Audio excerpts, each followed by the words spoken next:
Welcome to the stream. Last time on Honkai Impact 3rd, we started the event before the endless stream ends, which is the second half of the Magical Girl Terry event story. And today we will likely finish it off by playing part 2 and part 3 of that story, because it is she and her story, and there is about 13 stages left if we don't do any card battling. I noticed both in this event and also I think the two previous ones with Susanna and then Kira, the minigames were no longer part of the story and completely separate, so we can play the story without having to deal with the card game at all. It's an interesting choice, it makes things a lot easier for me, I can say that much. I still might show off some more Trials of Illusion after we're done though. Let's see. It depends on how long the story will take us. Let's go. 2-1. Night. Of nights. After all, we are accomplices.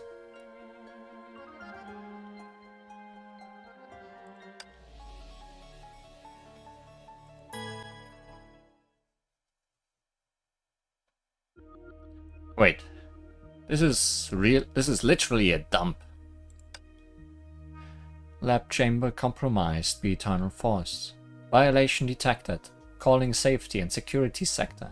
Calling safety and security sector. Looks like Miss Teresa is in big trouble. I hear footsteps. Be careful, someone's coming. Hurry, let's hide after this turn. If they are from the security sector, we'll fight. If it's Teresa, then... Wah! Right then, we felt someone knock into us when we turned the corner. Perhaps that person was in too much of a rush when we came around and opened our eyes again. Everyone sat on the ground, looking at each other. Wait. Don't arrest me. I'm a certified patrol policewoman from the village. I have certification to prove that. I have a compelling reason to enter the experimental pod. The girl hurriedly raised her certification. Twilight Paladin Teresa. Looks like we unexpectedly found the right person. Huh? Wait. You guys are not from the security sector? Of course not. And the people chasing after you are there. Wah! Teresa and those 4 accomplices of hers. You've been surrounded. The lab shall arrest you for trespassing. Give up on futile resistance and cooperate with the safety and security sector's investigation. Hey, we're not accomplices. Trespassers, put down your weapons, or else we will use violence. Cha! Do you think you can scare anyone? I'll show you what I'm capable of. Delta was about to raise her huge blade, but Teresa stopped her quickly. What are you doing? It's very dangerous to jump in front of a weapon like that. Let's talk it out. We don't have to make a big fuss out of this, as long as we can leave this place safely. Leave safely? Does anyone know how we can get out of without a fight? Delta tilted her head and looked at all of us, who were standing behind her, looking troubled. She stopped her eyes on Sirin. Why are you always staring at me? How's your magic recovery going? Well, just so-so. Got any magic to let us escape without a fight? You see, Teresa doesn't like to resolve things my way. No, I haven't practiced it. Oh my, what do we do? You heard her. As Miss Teresa's accomplices, we are going to be arrested now. Ah! How scary, I don't want to go to prison. I heard that Sirin has been working hard on her magic recently. I'm sure she has a other way. Fine. Why is everyone harassing me? I got it. But if I fail, you guys are not allowed to laugh. Sirin bit her lip, closed her eyes, and placed both hands in front of herself, as if trying to focus. Soon, a blurry ball of light sat in her hands. It glowed and dimmed periodically, and it had the shape of a star. From the floor, a few bricks lifted. On the walls, the secure metal panels curled slightly at the edges. There's hope. Her magic has recovered. Oh, so this is the power of a magical girl. A light and crisp sound rang. That was all the changes that the magic could make. No laughing now. You see, Trespassers have not dropped their weapons and have damaged the resources in the sacred lab. The safety and security sector will now employ violent measures. Countdown begin. Looks like we only have one option left. Sorry, Teresa. We can only burst you out together with us. Wait. We're absolutely gonna spend our lives in prison if we do this. Don't worry. We'll rid you of all accusations. There won't be a problem. Really? There's no time for hesitation. Lead the way, Miss Teresa. Alright.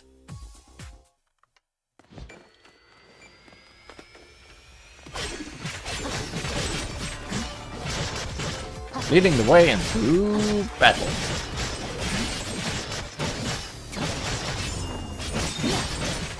At least she's helping us, considering how opposed to fighting she was just a second ago.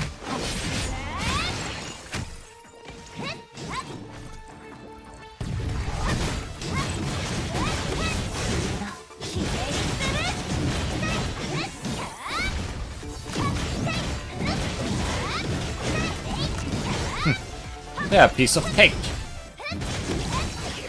Watch ahead, everyone. The guards are shutting down the exit.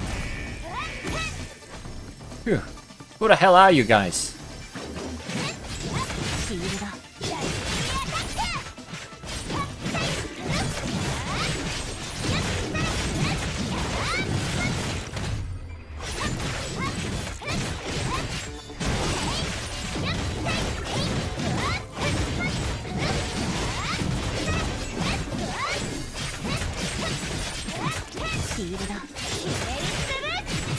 Teresa, you are helping us, but I don't see you doing lots of damage.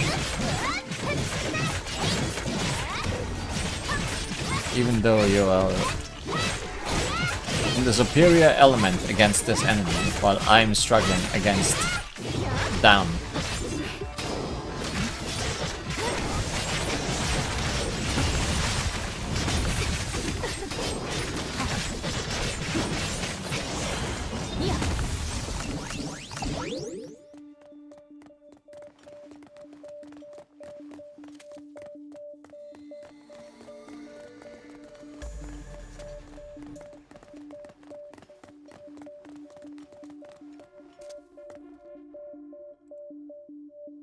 In minutes or longer, we finally left the lab.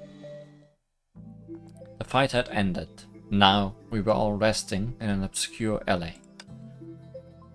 Aren't you all going home? You've caused such huge trouble. Don't linger outside anymore. Relax, we're not kids. And aren't you our accomplice? Hey, I don't care if you believe this or not, but I must emphasize that I infiltrated the lab for the safety of the town. Is there anything suspicious about that lab? Of course! Just yesterday the lab's sample collection department caught a few Honkai beasts for animal testing. Running experiments with Honkai beasts sounds like a very normal thing to do. It's not normal at all. Those are Honkai beasts. The town hasn't seen those dangerous things for years. If those Honkai beasts were to escape from the lab and hurt the residents, that will be terrible. Since the lab managed to capture them. That doesn't mean that the lab's security is flawless. Look, I managed to infiltrate and even got out safely. Is that something you should be proud of? There's an oversight in the security, Miss Teresa. How did they discover you then? Once confident, the smile on Teresa's face shifted. When I was looking into the cultivation pond, I accidentally fell headfirst into it. Well, that seems like the research center does have some oversights. But, are you alright? Of course, but I made a huge hole in the cultivation pond, and even scared a Honkai beast unconscious. Teresa played with her braid in embarrassment as she spoke. I could see 2 injuries on her neck. They didn't look like abrasions or cuts. Those injuries on your neck, are those alright? Oh, I didn't sustain these just now. Maybe I hurt myself in one of my previous missions. But don't worry, it doesn't hurt anymore. Teresa seemingly misread my suspicion as concern and rolled up her sleeves to show every injury she had on her arms. Look, it's common to get hurt during missions. Sometimes I'd forget to rub ointment on them, so they'll naturally recover slower. So, it was also your mission to ascertain if the Honkai beasts were in the lab? About that. Teresa shrugged her shoulders awkwardly. It is my solemn responsibility to keep the town safe, so of course it's a mission. This doesn't sound like something Teresa would say. Hey, don't try to find excuses for trespassing. As expected of Teresa, you're getting better at creating problems for yourself. Fine, I was wrong, but after someone had told me that news about the lab 2 days ago, I couldn't help but think of how the Honkai beasts might escape. I could even hear the residents crying for help. You said that someone else told you about this info. May I ask who that person is? Teresa tilted her head, as if trying to remember something trivial from a decade ago. Or how the person looks like. I can't remember it clearly. I only recall that it was a girl who told me. At least, the voice sounded like a girl's. That's all. Teresa nodded. That doesn't narrow it down at all. That's alright. Other than her gender, did that person have any other special traits? Like long ears or long pink hair? Gosh, why are you fussing over the details? The Honkai beasts are kept safely, I've checked. That's all for this matter. I have a more important mission to do now. What mission? It's to... Don't rush me! What was I gonna say? Rita and I looked at each other. Miss Teresa, I sincerely apologize for causing you trouble. Don't say that. If it weren't for all of you, I wouldn't have escaped so smoothly. You don't dislike us. In fact, you think that we cooperated very well, right? Of course, we faced a life and death situation together. From now on, all of you are my pals. In that case, do you mind if we accompany you for a little while more and help you remember and complete that very important mission? And, who knows, we might even be of help to you. Rita quietly glanced at the other two.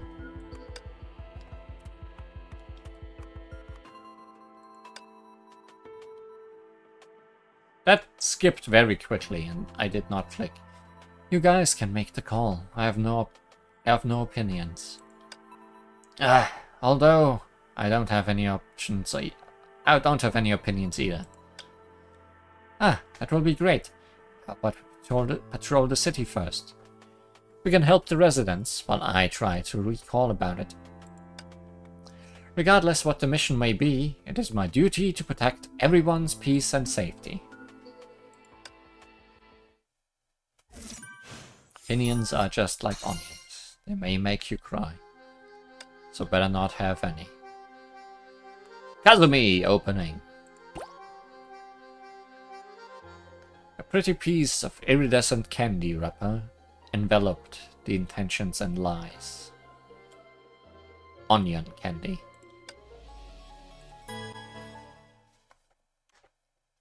Probably not. Young lady, looking for something? Look at these materials. You'll get a free recipe if you buy 3.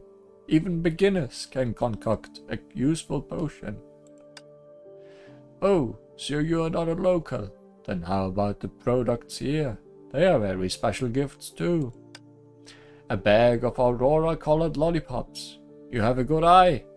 These are special imports. You can only find them here at my shop. I'll give you 2 more. If you come here again, remember to stop by. You wanna know about a place? Of course, ask away. There's no place that I don't know in this city. What? You mean that?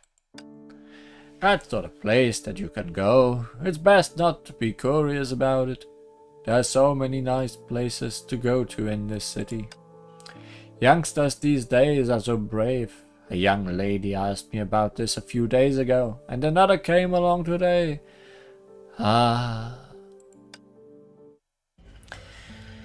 When they had just arrived in this bubble universe, everyone remained silent about their past. Kazumi spent a lot of effort collecting information. Right now, the situation seems just as pessimistic. Currently, we can only hope to find the source of this scattered information as a breakthrough to obtain new clues. But after so much time, the Magic Security Bureau probably realized the anomaly in the castle. I'm afraid things in the Crescent Moon district will change drastically. Even if we cannot hold too much expectations, we should still check it out. Even more desolate than I imagined. Huh? That's...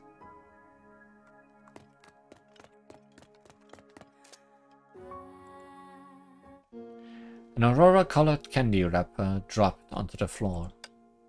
A candy wrapper. The color of the candy wrapper was very unique. We couldn't help but take a closer look. Isn't this candy that oddity stall owner sells? Did she come by? Or...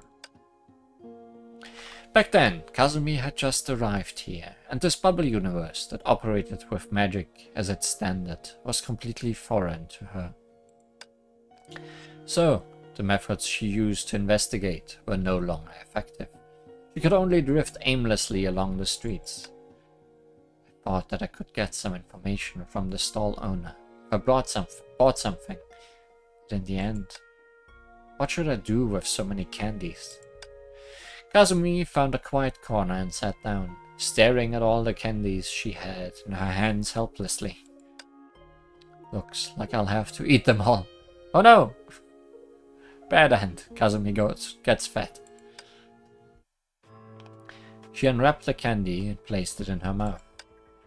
No new clues, no new missions. Kazumi, who did not care much for how her food tasted, watched her surroundings warily while fiddling with the candy wrapper.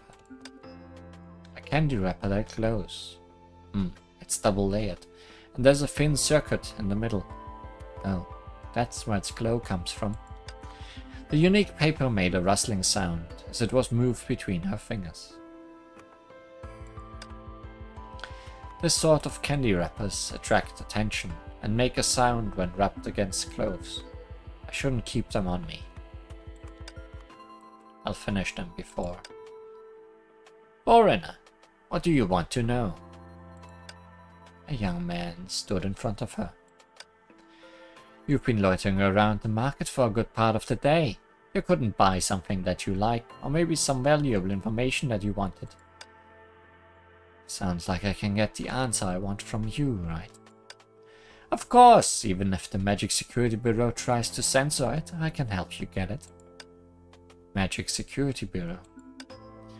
Shh, let me tell you a secret. I have the Magic Security Bureau's permit here. What can this do? Browse the confidential information that you want, of course. I see. That piqued Kazumi's interest, and the young man's expression suddenly turned serious. But getting this permit wasn't easy, and I can't give it to you for nothing. I understand, but instead of searching for specific information, I'd rather investigate outside the Crescent Moon district. If I could go past those ruins and get closer to that foggy place. Sorry, please excuse me. The young man turned and ran into an alley. Wait! Don't chase after me! I can't take you to that kind of place. Please wait. No, I won't do it, no matter how much you give me. I just wanted to steal a quick buck. Why did I have to meet someone jaded like you? I haven't lived enough. Go look for someone else. Stop clinging on to me. Stop running. Watch out ahead. Ah! Watch out. Should be Honkai beasts. Ah! Help me. Can't even see big guys like these in such a town. Take cover and leave them to me.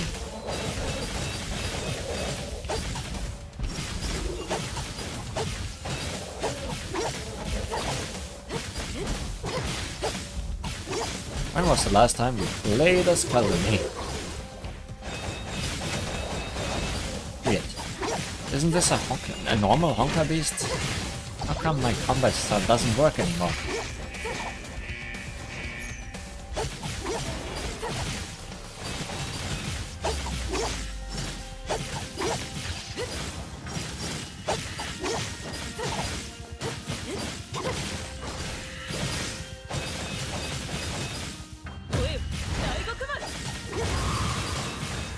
Bang, bang, bang!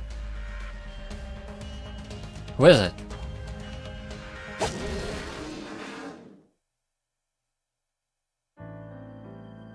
Thank you for your help. Oh boy.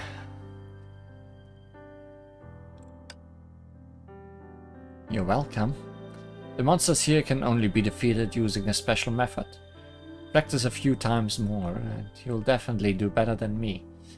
I hope they recap the story because, boy, this happened long before I started streaming that we learned about her. That man just now. That scammer, he fled the moment he could lose you. So he really was a scammer. Haha, you're way too honest. He admitted to it, and you didn't even realize. But I didn't lose anything. If you don't mind, please take this as a token of my gratitude. A lollipop.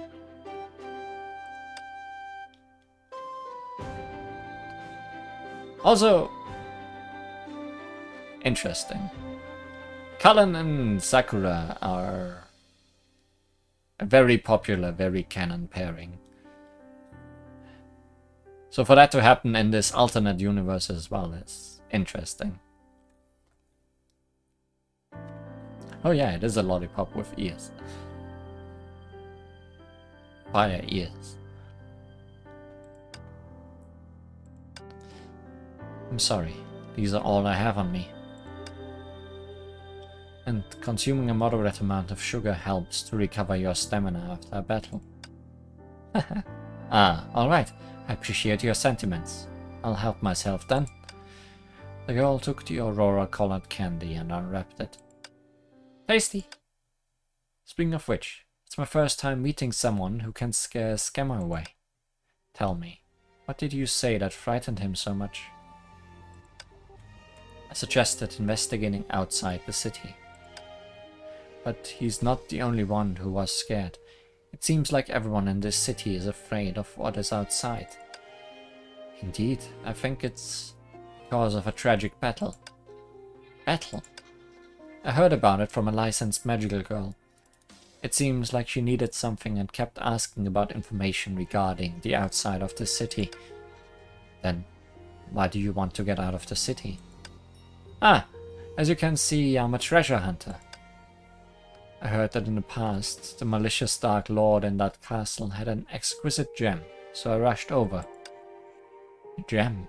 As a treasure hunter, you must have seen lots of gems in your life. Of course, this one is very special. I heard that's the only complete gem in the whole city. Other gems have long been shattered into little shards. How curious. Why didn't it shatter? You have to believe me. I did a lot to get this piece of information. How did you hear about this? The normal way won't work. You can see it too. Even though the Dark Lord is gone, the people here are still afraid of him. Not only that they move far from the Dark Lord's courtyard, they also pretend that the battle never happened. While I was troubled over this, I met that strange person. The licensed magical girl you talked about just now? Yep, she's qualified and still isn't interested in joining the Magic Security Bureau. Not that this has anything to do with treasure hunters, but after stealing a glance at her ingredients, I realized there was a problem. Around here, no magical girl would just wander around outside Crescent Moon District unprepared, let alone to get her hands on such an incredible gem. On second thought, living is more important. Huh? What's with that look? You don't want to risk it anymore, do you? That's not it. At first I was just curious about what was beyond the city, but then I heard the stranger's story. Lucky for me, you've eliminated all doubt. It seems like I'm only fit to be a quiet out-of-towner. A bold-faced lie, she laughed. Sure. Oh, by the way, since I'm helping you, don't report me to the bureau, alright? You wouldn't believe how much money they have on my head. I've discovered the secret everyone's been keeping under wraps, and I'm going after the Dark Lord's treasure. I'm public enemy number 1 here. Haha, just kidding, of course. If that's the case, it's not just the Dark Lord that's in my way, but the bureau as well. Don't worry, I'm just a traveler. I'm really not looking for any trouble. Thank you for your kindness, stranger. Kindness? Sorry. Was that the wrong thing to say? But that kindness was built upon self-conceit. Such kindness changes nothing. Such curt talk stirred up long-lost memories for Kazumi. The thick of night was as dark as her emotions. At least kindness will get us closer to our goal. It isn't just for nothing.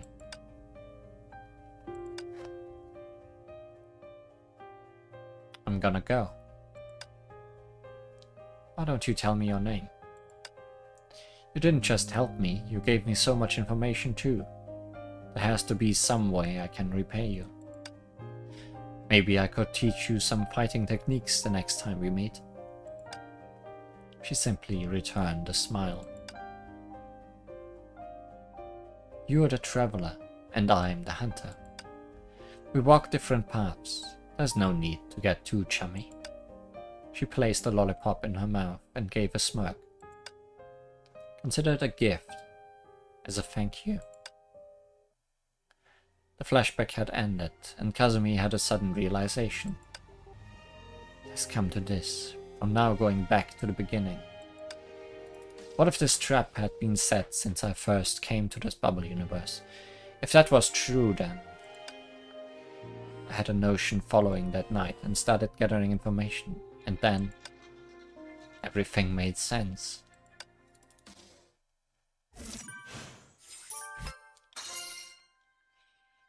I'm not gonna talk about her, because I'm not sure if she is the same person. But if we meet her again, it's gonna be very interesting, I'm sure.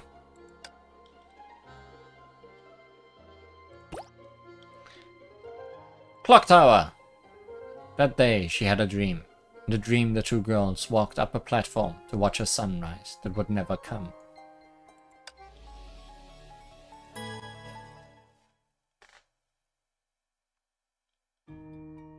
The streets were crowded at night time. Everything looked normal.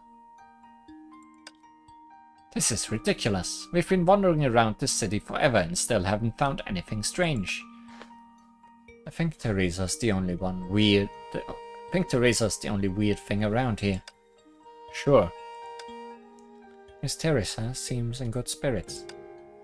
The day was almost finished, but Teresa still had enough energy to make sure she asked every passerby about any strange occurrences that had been happening lately.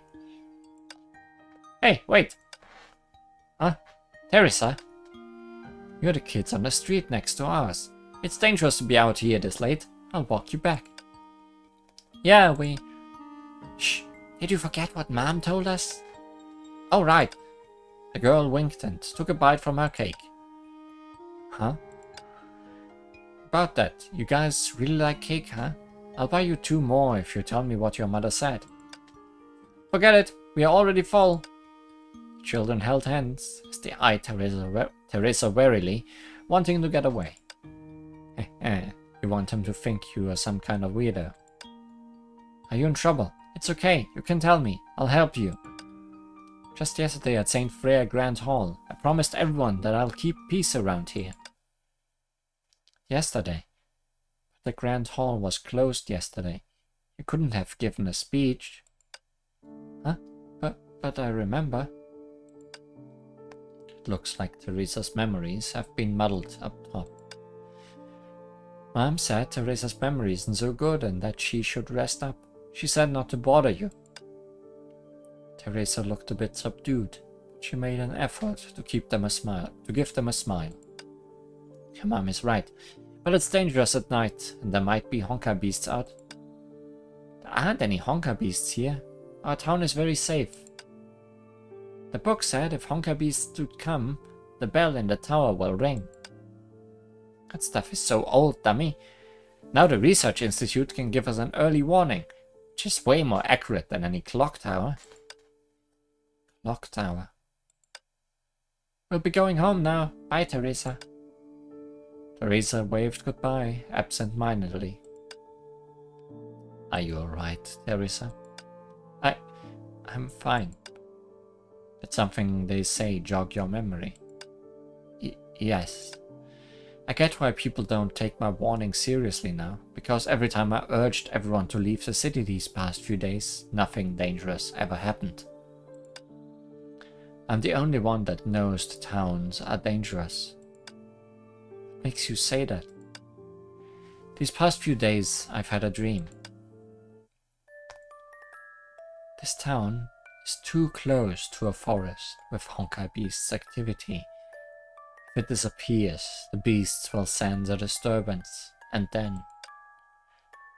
By that time, the town won't have any other way to warn everyone, and no one will care if the clock tower is missing parts. These were the pieces of a discarded device that had already lost its purpose. Some endings are destined. All we've done is move that date a little sooner.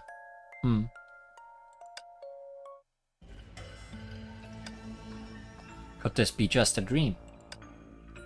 It really seems like you need more rest.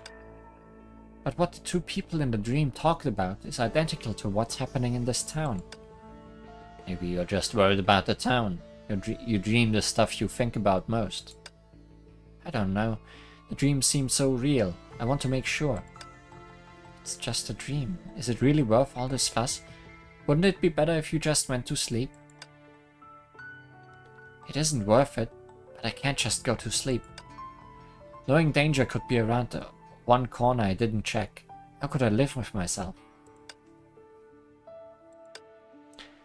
That building over there, that's the clock tower you were talking about, right? Right. Sirin looked toward the clock tower. There was no trace of light from the tower in the night. It appeared as an inky shadow watching over the town. In that case, we'll go with. Huh? Are you sure you want to help me? You can be a bit harsh at times, but I knew you were a kind soul deep down inside. What do you mean kind? I just want to be there to see the look of disappointment on her face. Oh, knock off the tough act, Sirin. It's getting kinda old. Who said he could talk about me like that? Well, as far as those guards are concerned, we are accomplices. I sure am glad I met you guys. Let's go. Everyone with me! Why would there be such a security device? This is a sophisticated clock tower. Of course it's fully equipped. It has to tell time and alarm people during emergencies. Such an important facility cannot be broken at will.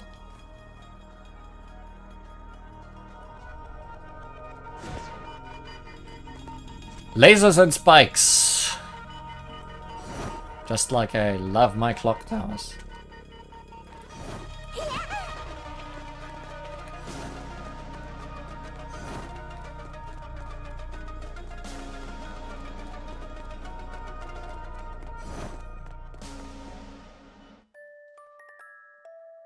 So this is the clock tower. It's even prettier in person. Right. Stay focused. Here, take my hand. Yes. Shoot. It's that dream again. I feel dizzy. Such an odd clock tower. Can it still work? Alarm systems that are more accurate than the bell were invented ages ago. It only stays in the textbooks now. Only children care about it.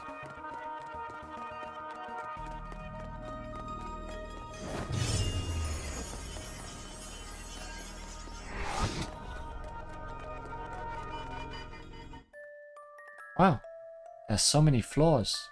The architecture is so simple.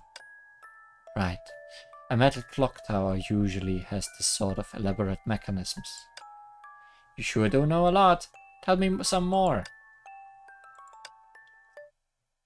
That dream is so real. Seems there's other people interested in this place apart from us. What did you say?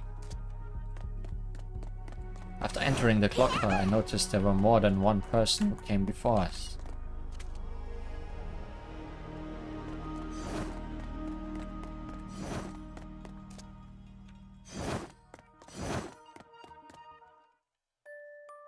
Over there. Why are you standing around?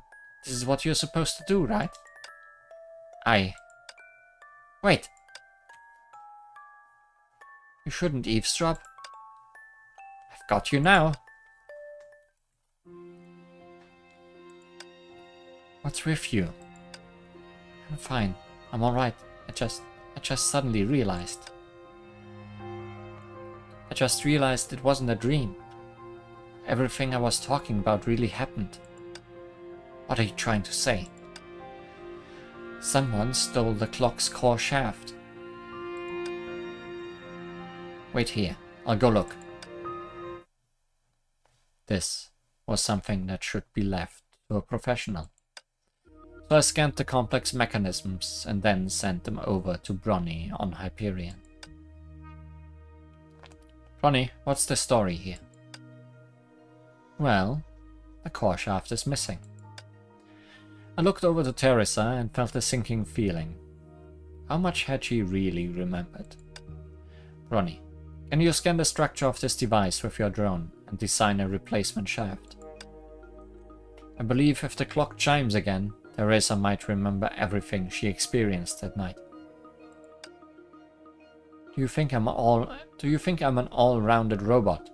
Using a holoprojection drone and creating a real shaft uncomparable in terms of difficulty, and it's kinda weird in how it's put together. It doesn't seem to be following universal principles of operation. It's strange to see something made of metal running on magic. Looks like you're the one that's lagging behind, Bronny. Huh? Even if you're in another bubble universe, you've still been exposed to the ether anchor. It makes sense that it's related. So you think that the shaft is... I don't think, I pretty much know. Shouldn't it be obvious from how it works against all reason? Looks like someone took it. How does that help us now? What are we going to do with her? Siren's contribution deflated the conversation, and everyone looked over to see a stone-faced Teresa. I might still be out of it, but I remember there were 2 other people next to me in the clock tower that night. You gotta keep your spirits up on patrol. Hey, that looks like 2 people over by the clock tower. Shoot, they broke the lock and got into the tower. I gotta go after these guys. Hey, you can't just come in here, let alone walk around and stuff. Wait, where's the other one? Huh? Ah!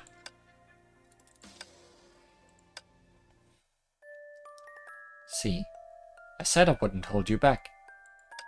But you... Right. Isn't there something you have to do? Look, it's over there. Are you alright? You look awful. I don't know if that's appropriate. This town is too close to a forest with Honkai beast activity. If it disappears, the beasts will send a disturbance, and then... By that time, the town won't have any other way to warn everyone, and no one will care if the clock tower is missing parts. These were the pieces of a discarded device that had already lost its purpose. Some endings are destined. All we've done is move that date a little sooner, Hey, wait for me! Hi, how's it going? In 2 days, the lab should be getting in some Honkai beasts for sampling. Are they dangerous? Are you sure it's safe? It takes a lot of energy to keep everyone safe, so you should go get some rest, okay? Twilight Paladin, Teresa. We have 2 innocent voices. I'm assuming we are dealing with the vampire and someone else. Like, the 2 innocent voices are Paladin and Vampire. The suppressed voice is someone with Vampire. Resolve! We are really a bunch of weirdos.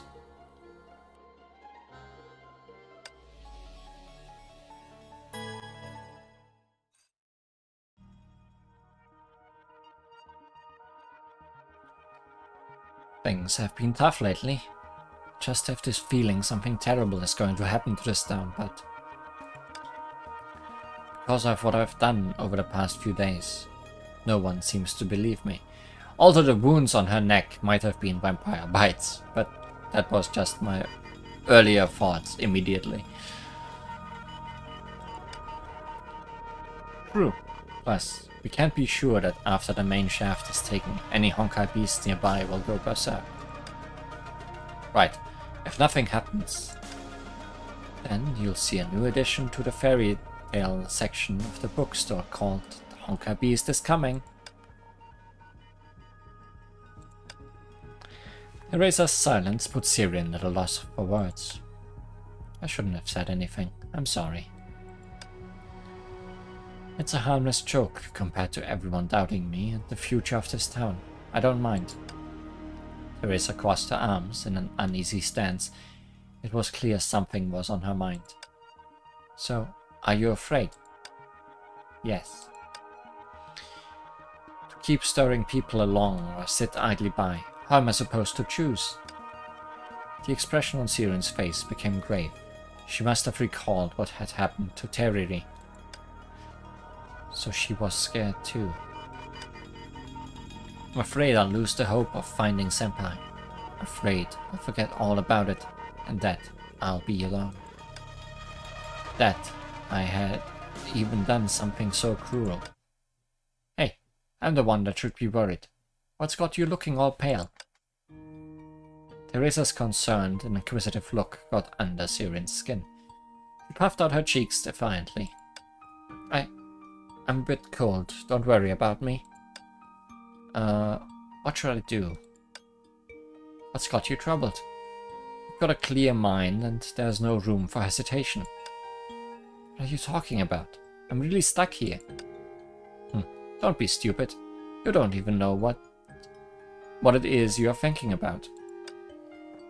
Aren't you the one that's supposed to be looking for anything out of the ordinary in town and alerting everyone if there is anything? You fought this battle every step of the way by yourself. It's strange you'd give up at the last step. Well, maybe you're right. Deep down, I've already made up my mind. Dummy. Since it's my responsibility to keep this town safe, how can I just back down when I get scared? Think about it. If worse comes to worse, what are you going to do? Sirin was flustered as she noticed Teresa's expression had become grave. I'm not trying to make things difficult. I just want to know. I want to know what Terry was thinking at that time. What's the problem? As long as I'm still Teresa, my mind is made up. There's no challenge I can't overcome. Of course, I should have known. They really are dumb. I'm going to set out then. I have to let everyone know. Wait. I'll help. With us here, you don't have to be alone. Really? Thank you. Your friends are right. You really are a good person. Ugh.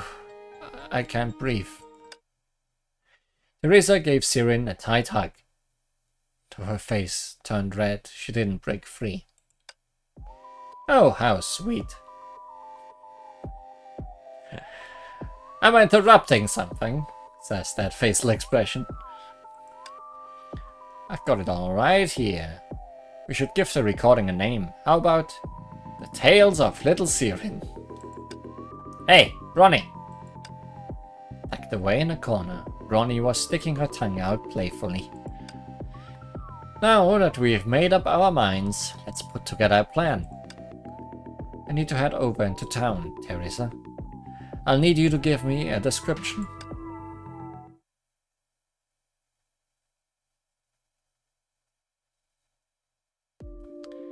Can everyone remember their mission? Who made her our general? You look pretty enthusiastic. Why don't you sum things up then? Delta reluctantly pouted. I'll go first. Rita, Delta and I were tasked with laying traps where the town meets the forest to ward off Honkai beasts, which are afraid of flares. Then we'll give the signal and try to get the herd's attention and lead them deeper into the forest. That way, they won't go berserk and break into town. And I'll drive out the beasts that do make it into town.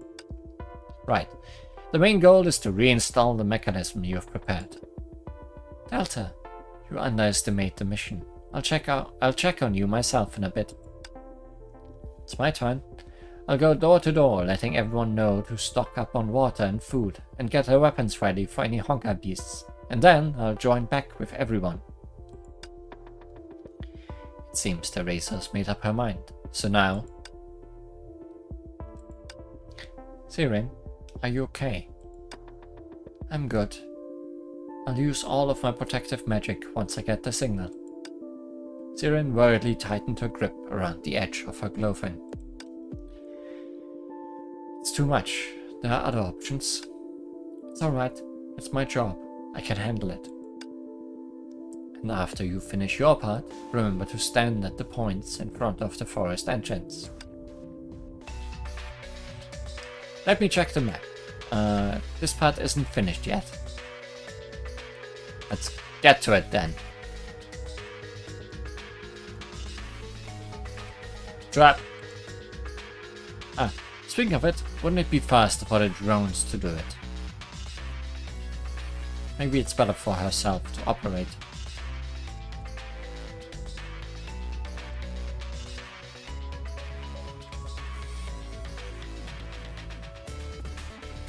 Also, this is a very old song in the game. I haven't heard it in a while.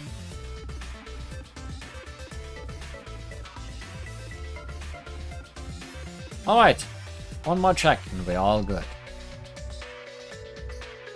head into the next area and leaving it to you here. The traps are set. Next is... Hey, you run faster than I expected. I've gotten everything down pat. Following the voice, I could see that Delta had already finished her tasks and was sitting in the tree next to me, watching me closely. When did you get here? A little while ago. That's something else. I didn't hear you at all. You're totally unprepared for me. I'm your enemy. Delta landed on the ground lightly. I got it. But for the time being, we're working together. So I've got nothing to worry about. Huh. You're a weird one. Makes sense. When faced with something someone doesn't understand, they'll often describe it as being weird. Speak now if you have any doubts. There's still some time before everything begins. What you want to do seems difficult or even impossible, and most of the time bad for you. But you do it wishfully and truly believe you can make it happen. Is that a compliment? I truly don't understand. Delta turned away awkwardly. Maybe you think we are weird. Or to put it more poetically, romantics. But what about you? It isn't a good idea for you to stick with us through this, right? I think differently than you, probably because I was originally a warrior. Delta seemed caught in a distant memory. It's clear you were certainly an excellent fighter. Oh, are you trying to kill me with kindness? Forget it. I'm not interested in giving in to my enemy. I mean it. You know how to fight and make clear judgments in uncertain situations. It's clear to everyone. So that's what you consider excellence. And frankly, excellent fighters don't just fight hard. They have to know when to throw in the towel. I thought I had gotten used to giving up, but every time I had to, I just couldn't. Perhaps I'm not a good fighter at all. Do you feel guilty about it? Or even sorry? I don't do those sort of feelings. Don't be so hard on yourself. Your past experiences have made you who you are today. This is who you are. You don't need to compare yourself to others. Just be yourself. Wouldn't that be selfish? Not at all. You asked me just now why we always try to do the impossible. Maybe it's because I've already done what you claim to be impossible. It might sound strange, but at the time, even after having failed, I never wondered if it was possible or what others would choose to do. The only thing I could think of was... But I can't stop here.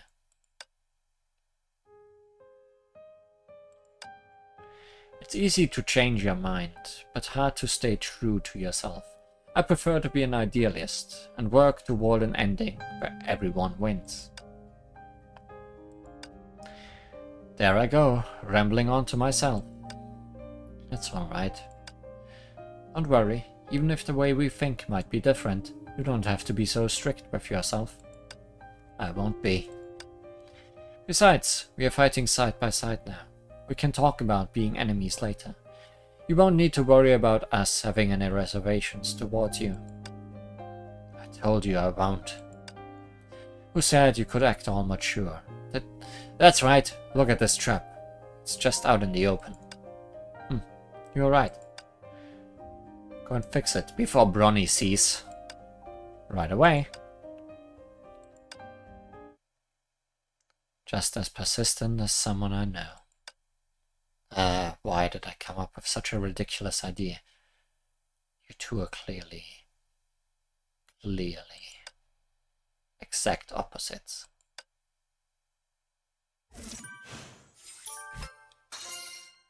Are you talking about Ferryman? Take action! The magical star swayed back and forth, becoming illuminated and then extinguished.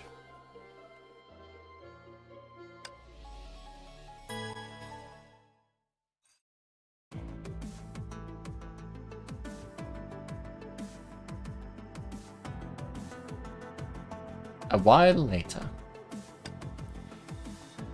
Teresa not contact you? Correct. And she hasn't responded to us either.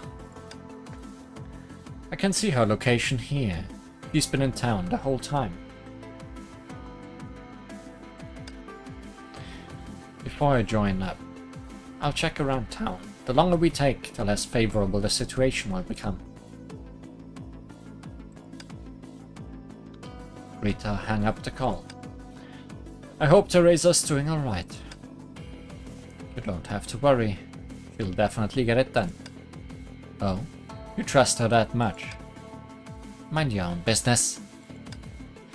He's so stubborn. Imagine when she nags to get someone to do something. Who would be able to withstand that? Oh. Enough! I'm going to practice a bit more. Don't disturb me. Captain! Everyone, help me! Ah, another one dropped. Under the night sky, Teresa carried an armful of mechanical parts as she carefully walked towards us. What are these? What are those? The residents gave them to me. Although they still don't believe in Honkai beasts, they were willing to trust me. Be careful. I heard that some of those are fragile. Take a look. Can we use any of them? Let's see. My worries were partially relieved after I saw Teresa immerse herself in her task to lay down traps. I'll send a message to Rita now. Not bad. She really did it. Although it must have taken a lot of effort for her to persuade everyone. Perhaps the residents don't believe in Teresa's memories, but they definitely trust her determination to protect the city. A few more moments later. 97, 98. We have the right number of traps here. Our mission is also complete. Great, we're all done. Let's look for Sirin at our meeting spot. I wonder how her protective magic practice is coming along. When we almost arrived at the meeting place, we could see a glowing ball of light from a distance. The ball of light slowly grew in size and took on the shape of a star, but it popped and vanished like a bubble after a few seconds. Miss Sirin is working very hard. Looks like Sirin isn't making good progress. Soon, another ball of light appeared. This time, we were closer to Sirin, and we could see how it lit up against Sirin's determined expression. Just hold on a bit longer. Pop. When did you guys arrive? I'll be done soon. I almost succeeded once. While we wait a bit longer. Yeah, we've already finished laying the traps after all. Then I'll... Sirin, don't push yourself. I'm not. I can do it, as long as you give me enough. No, Sirin. What I meant was, even if you can't do it, we can probably handle those Honkai beasts with our current strength. Really? Why would we lie to you? And I'm the one who decided our strategy this time. As a general, of course, I'd know to leave room for error. What a waste of resources. Don't talk as if you know everything. Don't underestimate me. Miss Sirin. I said I can do it, so I will do it. Sirin picked up a thick magic book and walked to a tree nearby. The shining magic star glowed and extinguished repeatedly. The drone has detected that Honkai beasts will enter a dangerously close distance in the next 10 seconds. Everyone, get ready! Ronnie's fingers danced on the hollow projection of a keyboard. Alright everyone, prepare yourselves. Here comes the signal flare. Hunter, it's your time to shine.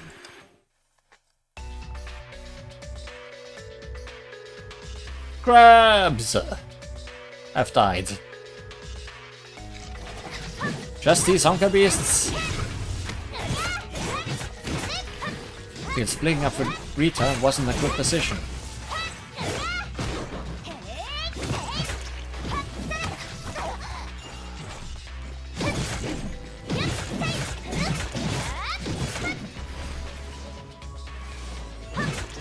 Now, wait.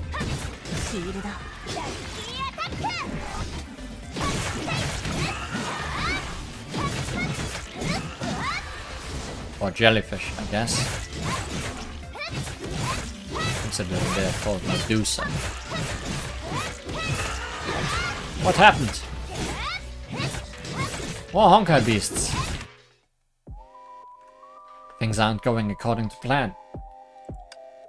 Rosemary, how are things on your end? Can't reach her? What about Teresa? Teresa said that another herd of Honkai beasts has invaded the town. It's a little hard for her to find the beasts and reassure the residents alone. But with Delta there, they should be able to hold on for a while. At a glance, the intricately laid traps have already been damaged and largely distorted by the Honkai beasts. What's done is done. Let's repair the traps now. As we were focusing on the repairs, a scouting hunter prompted a warning. It's about to get lively. A small group of Honkai beasts is approaching. Their speed is... Before Bronny could finish, he could hear the roars of the Honkai beasts. Bronny, go look for Sirin and bring her to Teresa and the others. Hey, what kind of person do you take me for? You expect me to abandon you? Bronny raised her gun, and her hunters also took their positions. This isn't part of the mission, right? Of course, I'll add this to your tab. She whistled cheerily as she prepared for battle. At that moment, a white light abruptly blocked my vision. Normally, I would definitely hate how bright it was. So bright that it hurt, but right now... So this is protective magic. It came just in time. As bright as dawn. Well, I have a limit. I can't keep this protective magic up for too long. Looks like you need to help the residents with preparations to ward off the Honkai beasts before it runs out. Although only 60% of the traps have been fixed, I think that's enough. Don't worry, I've already informed the research center. They are evacuating the residents. Sirin, you did amazing this time. Well done, Sirin. That was just some basic magic. No, Sirin, you were really awesome. Is this what a true magical girl's power looked like? It's beyond my imagination.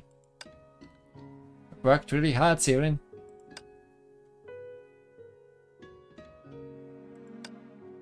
Alright. Let's move on.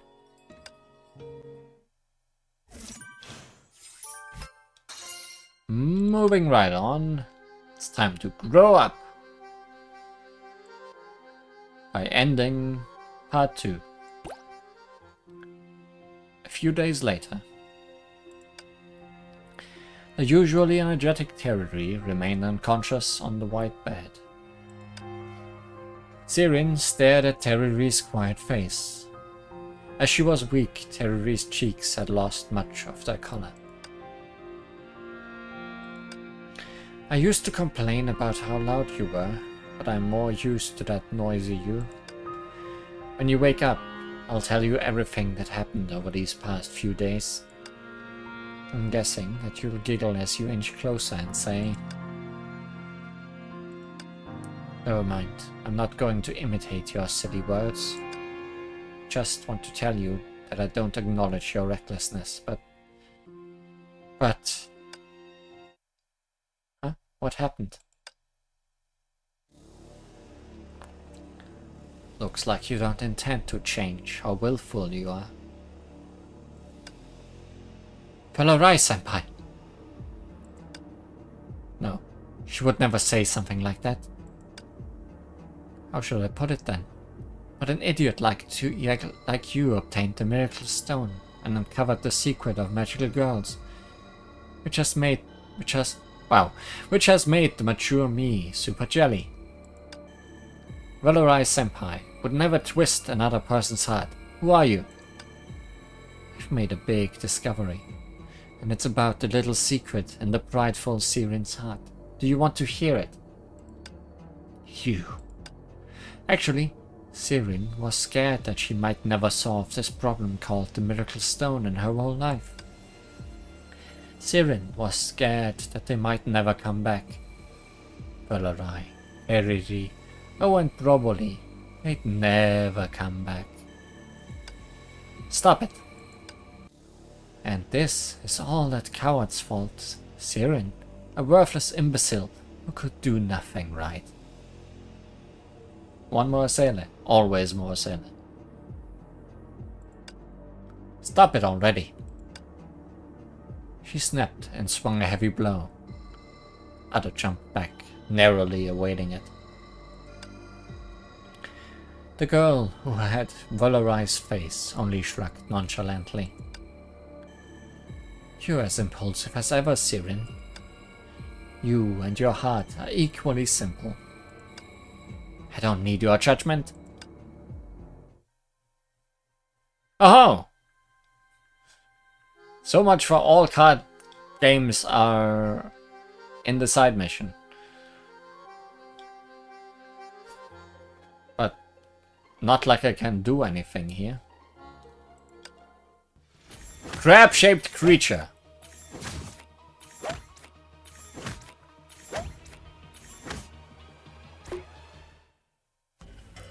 Why? Why haven't you disappeared? Why? Because I know you better than yourself. Oh, I know why that card game was here. Because it's the only way for Siren to have a fight.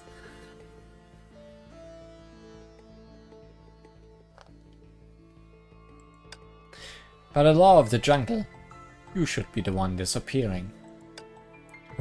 What do you want? The quarrel vanished along with the illusion. In the ward, only Terry's slow breathing could be heard.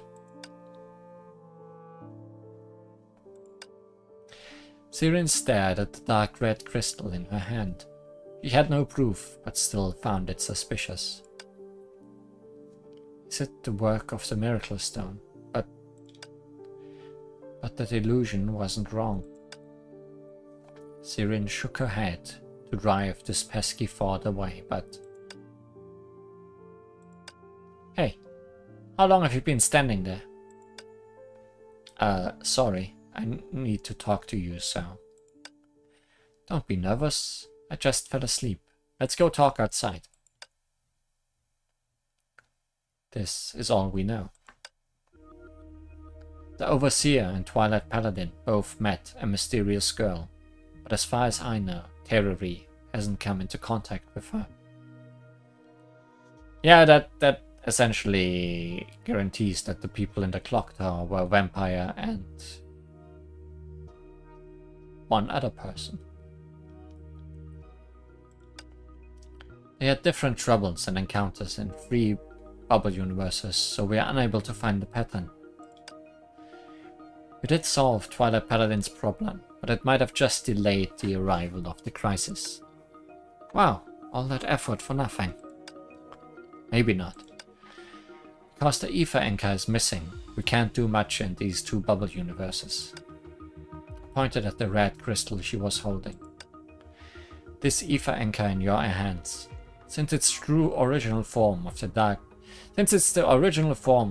Lord and the future that magic girls would face after using the forbidden magic.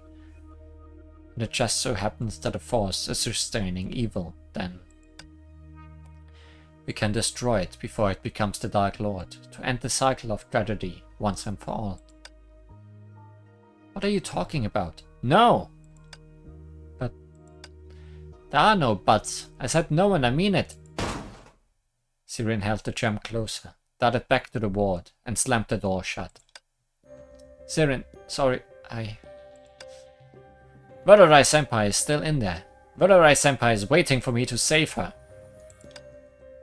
I haven't tried doing it.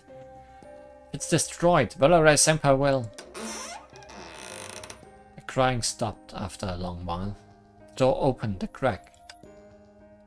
Sirin, sorry. I haven't forgiven you. Sirin gazed at the gem in her hand with tear stains on her face. I tried. I thought enough dedication and sincerity could make a difference. Nothing happened. I can't feel any fluctuations in the miracle stone. That girl Terry made me think I could do it if I was as reckless as her.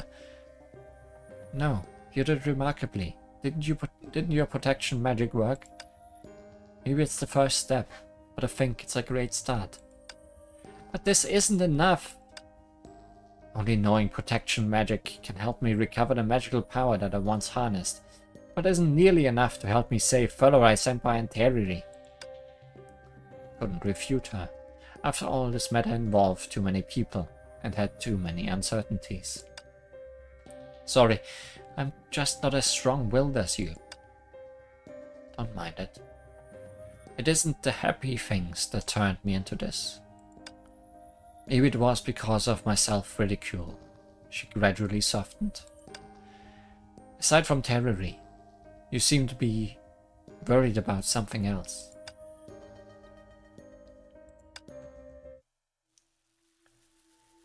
From that day on, I realized that before the Dark Lord and the cycle of tragedy, even the powerful Magic Security Bureau was powerless. I think we saw this picture last time, right? Like in the first part of the story. Not the first part of this event. And instead of being of help to Broboli-senpai and Valerai-senpai, magic girls like Teruri and I will only make them sacrifice themselves to protect us. So her pain doesn't only come from the indifference of the Bureau, but also... I knew the word would be powerless, but I didn't say it. Which is why I think, in the face of this colossal difficulty, rather than putting my life on the line like Teruri, it's better to carry out their legacies and live a good life, so their sacrifices aren't in vain.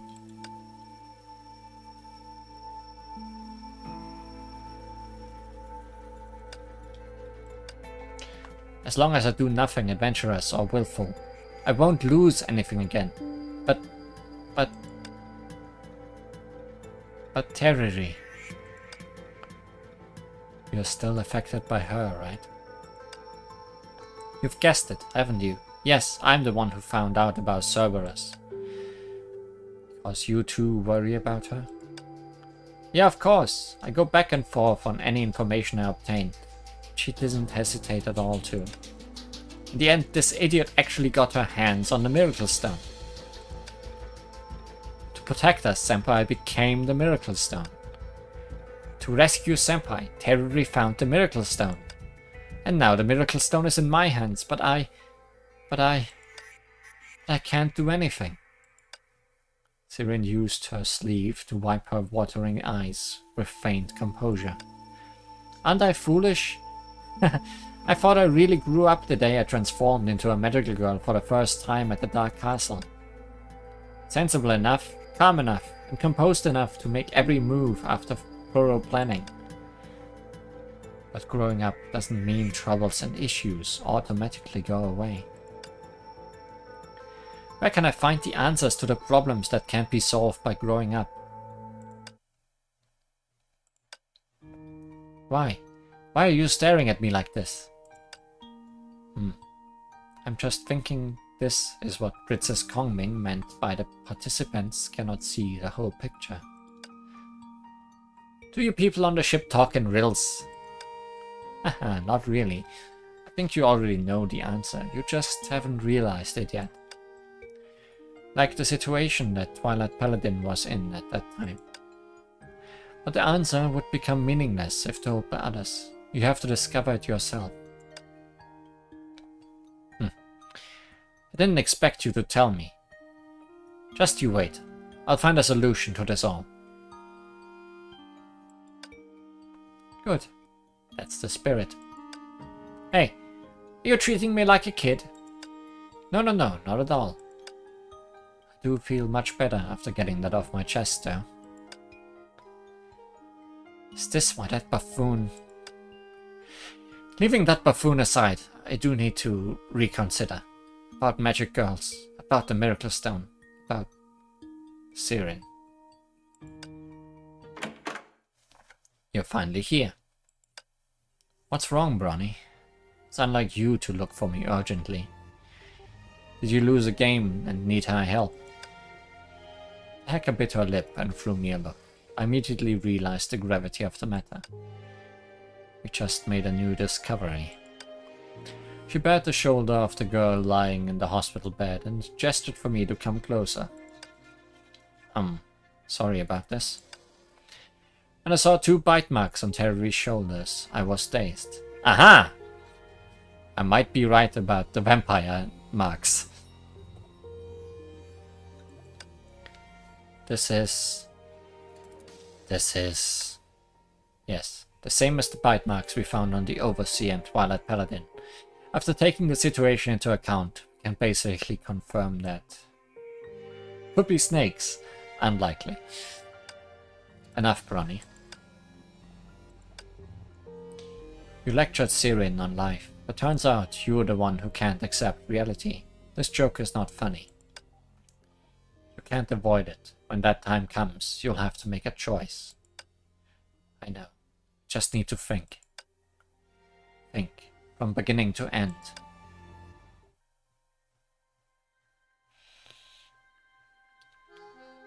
And then... the final part begins. 3.1 Idol. A believing heart is your strength. Come shine with me.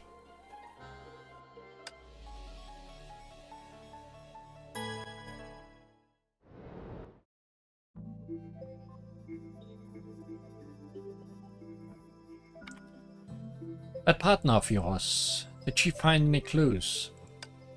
Nope, haven't been able to reach her in the past few days. Could she be in danger? She's a ninja. She hates being distracted on missions. She probably turned off her communicator. Delta kept poking a contact named Kazumi on her communicator in annoyance. The crowd was bustling. I looked down at the bouquet in my hand. The fan meeting would start in 7 minutes. The huge display was playing music videos, and the excited crowd sang along spontaneously. A believing heart is your strength, come shine with me. Terry, magical girl, Terry. But she doesn't know any magic. It's just her stage name. This song is her signature single, Magical Girl's Heart. Are we back to Bronny's world? And her idol friend Teresa? Isn't this scene hyped up? I told you she's really popular. If you want to meet her, you'll have to do it conventionally. Waiting in line for 8 hours just to stand in the front row. Is this really conventional? I mean, she's the idol of Ark City. Are you sure you're not coming, Bronny? Nah. Oh, I thought you were dying to meet your long-lost sister. How should I put it? I do miss her sorely, but you have no idea how keen she is. You can see through my every disguise. If she drags me into Siora's restaurant to catch up, I'm not coming out for the rest of the night. So in order to not delay our plan, I'm not going this time. I just need to know she's alright. Home sweet home. Aren't you worried that you might not have another chance to come back? Not worried. My home is always in the Ark City. I heard the fans chanting. I assume it's about time. Don't forget our plan. I won't. The lights in the venue slowly went out, and the countdown appeared on a display. Terry! Once you meet Teresa, Rita and Delta will use postcards to stall for time. I'll ask questions, and Sirin will observe those around her. Teriri! Teriri! Got it. As soon as we see a similar wound, we'll photo it and send it to Bronny for analysis. Teriri! Who's going to die in this magical trick? Hopefully nobody. Certain slowly drew up, but nobody was behind them. Huh? Fans, we are sorry to inform you that we are experiencing an audio issue. We thank you for your patience and will compensate each of you with a gift. Is this part of the surprise? I don't think so. Look, the staff are all running in that direction. I think an issue really arose. Let's go have a look. Wait, don't turn off the comm. Stay in touch. I think I saw Teresa. Right ahead.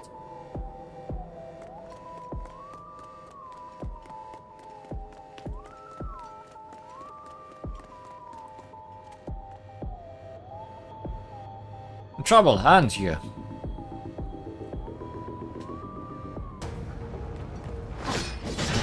No way she is a magical girl. She's got fake tears. Take a picture and post it online.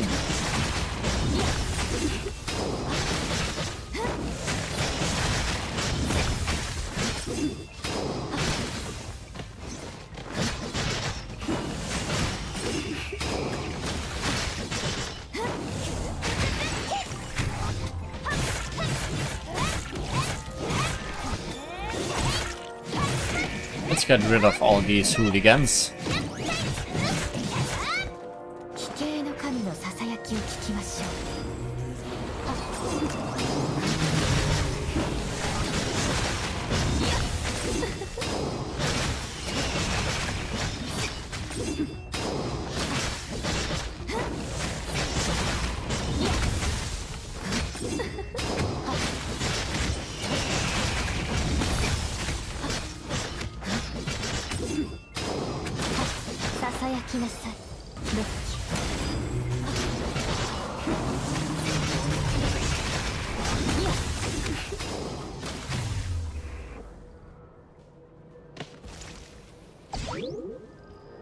And then everyone was whole again.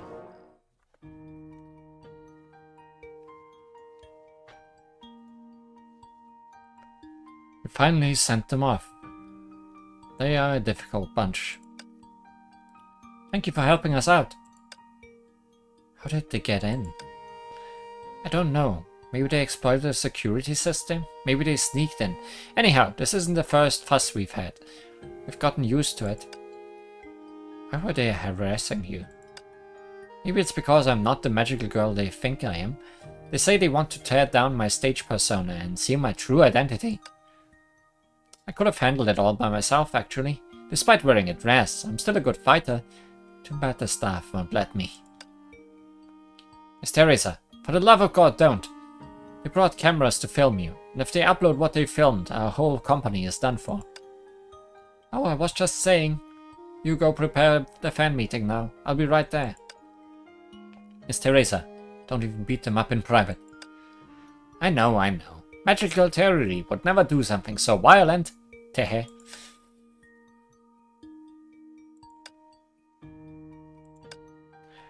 Ronnie burst into laughter at the other end of the line. I pretended to scratch my head so I could cover the earbud and keep her laughter in. Anyway, please take these albums. I've signed them. You must be my fans as well, right?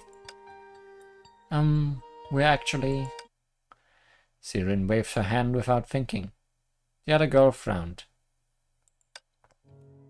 Your hand's injured. Was it injured just now? Likely. Not a big deal, though. We'll heal in a couple of days. This isn't a small deal. Teresa took out sterilized swabs and bandages from her pocket and began treating the wound carefully. You carry this around? I'm used to it. I have a friend who always makes a mess of herself and needs me to clean up after her. Then she went somewhere. I still think she'll come back with bruises all over her someday, so I always bring swabs and bandages with me. I see. I thought it was because you were hurt recently. I can't say you're wrong. Someone stopped me when I was recording a program last month. The staff and I had a hard time shaking her off. I realized I was hurt when I got home, but luckily I could cover it with a glove. Was anyone else present injured? No. She came alone. Came for me, presumably. Can I take a look? Sure. Teresa took off her glove. On the inside of her wrist, there was a small wound. They could tell the wound was the same as Terry's without taking pictures. But still, it was infected, so for the next few days I felt sick and woozy. But I'm much better now. The wound doesn't hurt at all, and has almost healed. Your wound is bigger than mine, so watch out for infections. Thank you. Miss Teresa, it's time to take the stage. I know. I'll be going now. Can't have my friends wait, can I? Break a leg. Thank you, everyone.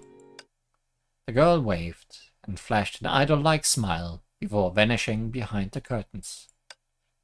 After a few seconds, the theme song of Magical Girl's Heart began to play.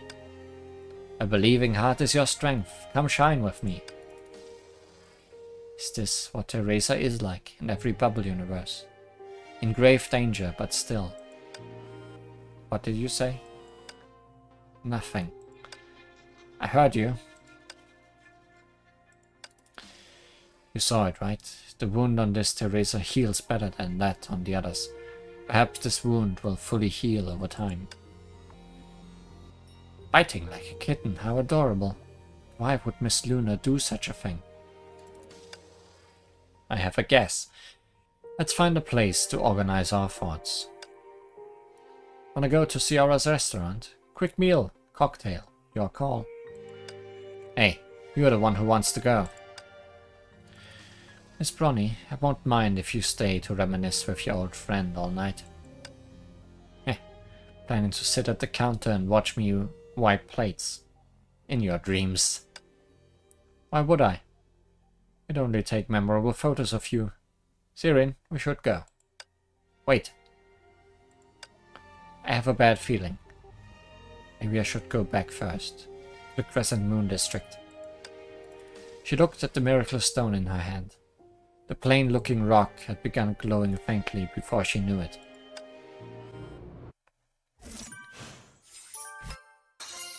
That was some ominous lightning at the bottom of the screen.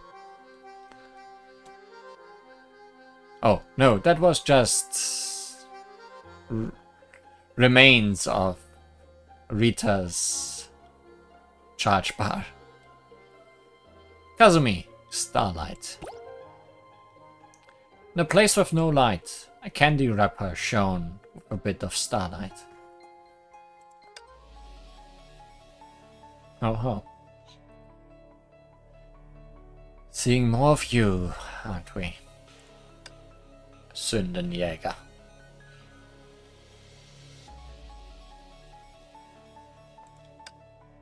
Do Blooded Saints say anything interesting? A pair of charcoal black guns with crimson red highlights that remind people of blood spilled in the night.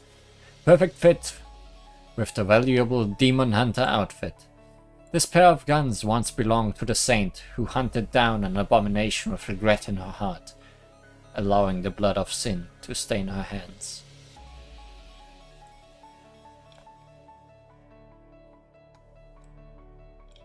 You might be able to make some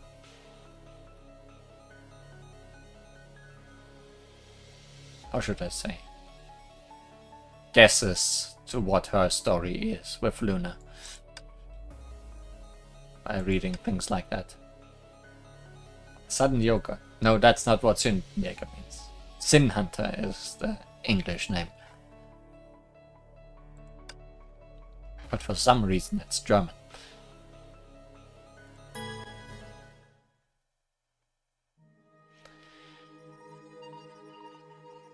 Yeah, that was a silly joke, I know. But it gave me an opportunity to explain, so I took it for real.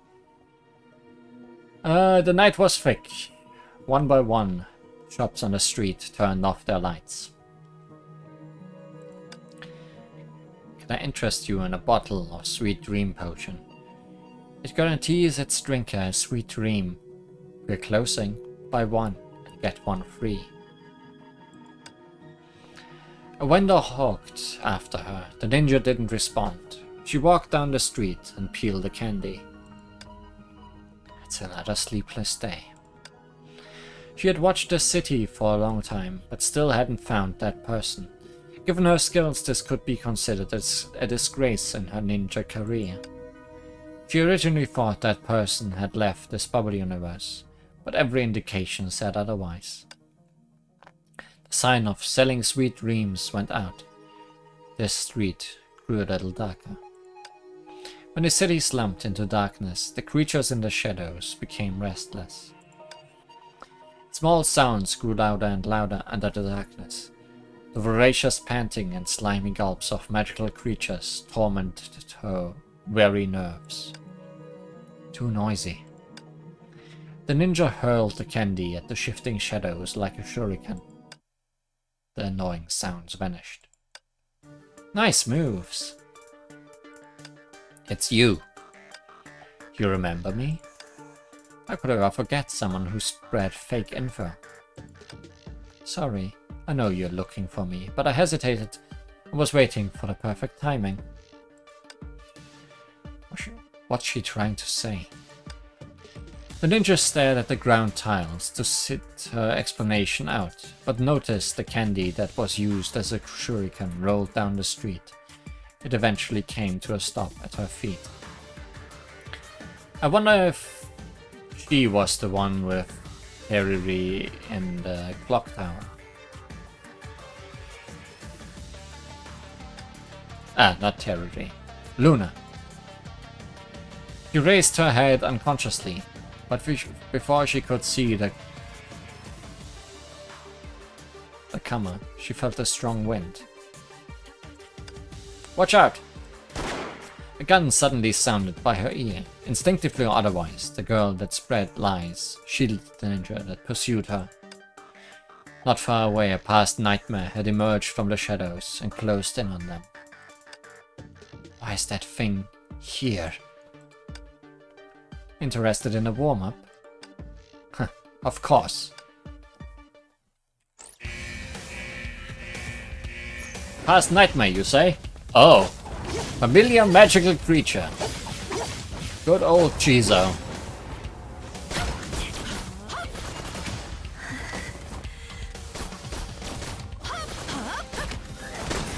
Tindenjäger is probably one of the coolest characters in terms of movesets. But she's incredibly weak and bad. Or she is very, very old.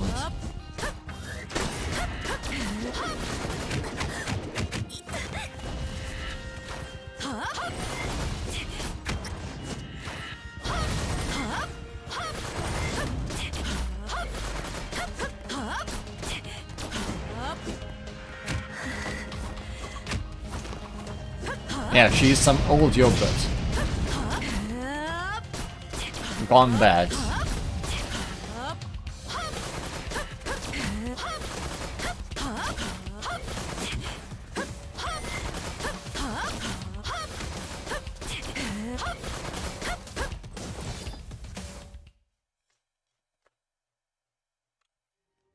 You alright? The street lamp cast an orange light on the small square. They sat on either side of the pillar by coincidence, as with their first encounter, because we didn't want to paint a different CG. I'm fine. It was only a magical creature, not what I remember. Don't you think the magical creatures have increased in number lately? Have they? You must have noticed that the city is under stricter lockdown. There are more patrol guards than before. But this hasn't stopped the magical creatures from appearing. I wonder how they got in. Enough, stop hinting at things. You spread fake info and watched us from the dark. After ensuring we walked into your trap, you should have left, but you had to turn back and tell me that with a guilty look. What are you trying to achieve?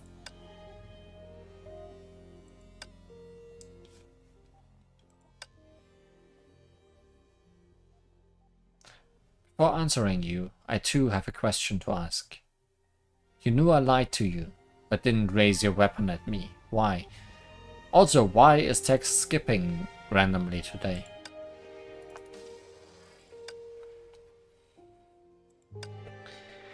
In her distant memory, the ninja once fought with someone against a tricky foe. That someone now belongs to the past. Only the ninja shouldered the mockery of fate and made her way through the darkness. She bore an uncanny resemblance to that someone, but she wasn't her. Right, there was also a Cullen in Kazumi's event. I remember now. It was one with a hat.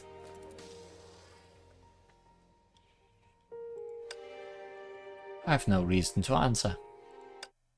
Then, let me tell you a story.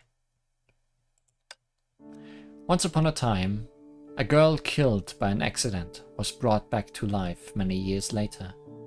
Afterward, she stumbles across a little girl locked in a room of her house. Seems we are getting backstory.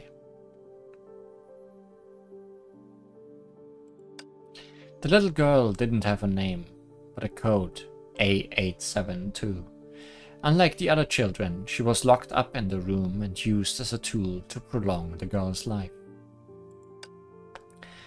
The girl couldn't bear to see her alone in the room, so she brought books and told stories of the outside world, unknowingly planting the seed of going outside in the heart of A872. That's Luna, by the way. One day, she helped the girl escape from that room. Then, things slowly went out of control. At that time, the only thing that could maintain A872's life was blood. By that point, you would have been sure that that is Luna. The more people were there, the stronger her craving for blood became. The girl began to regret, but she had to take responsibility for her decision. She chased A872. She went to many places, tried many methods, and finally met someone who could help. But as a condition, they had to stay and assist that person in some tasks. I think that was actually the first Captain-verse event that ever happened, that this is retelling currently. As time passed, A872 was no longer the lonely little girl in her eyes, but an incomprehensible person. She sobbed, as if hesitating, but decided to go on anyway. The girl thought, as long as she kept on mending A872's mistakes, she could find the chance to save her and change her. But time was lost as she hesitated time after time. The story ends here. This is that girl's atonement and her plea. I understand.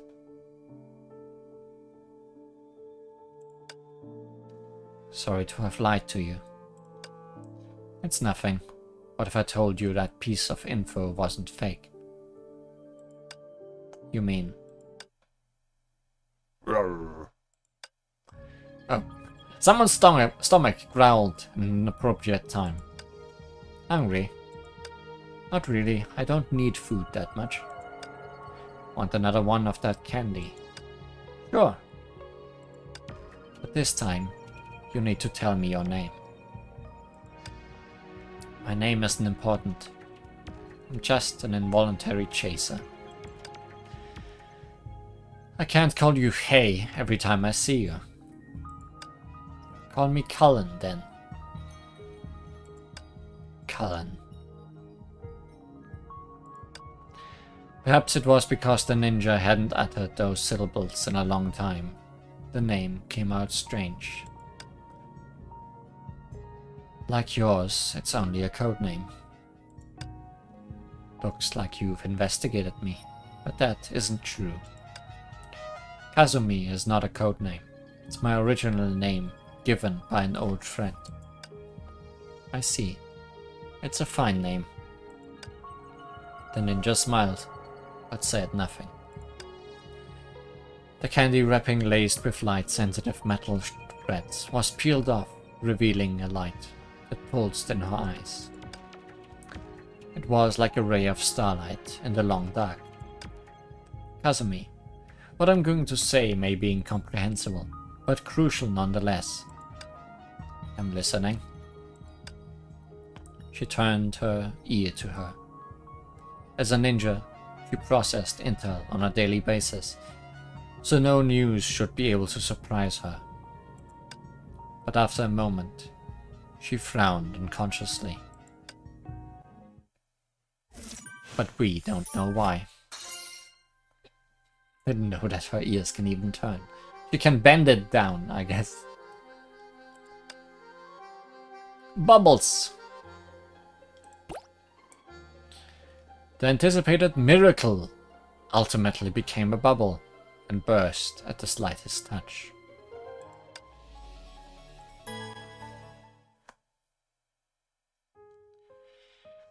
What's the matter with you? Aren't we supposed to go to the Crescent Moon District? Why did your GPS lead me here? Sorry. It's just a little inaccurate. Think of it as an exercise. This isn't a little inaccurate.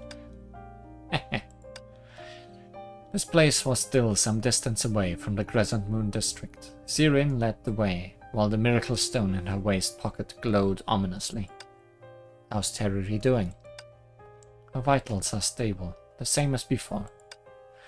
We may not have much time left. I feel the balance of power can tip at any second, and Teruri may not hold out much longer.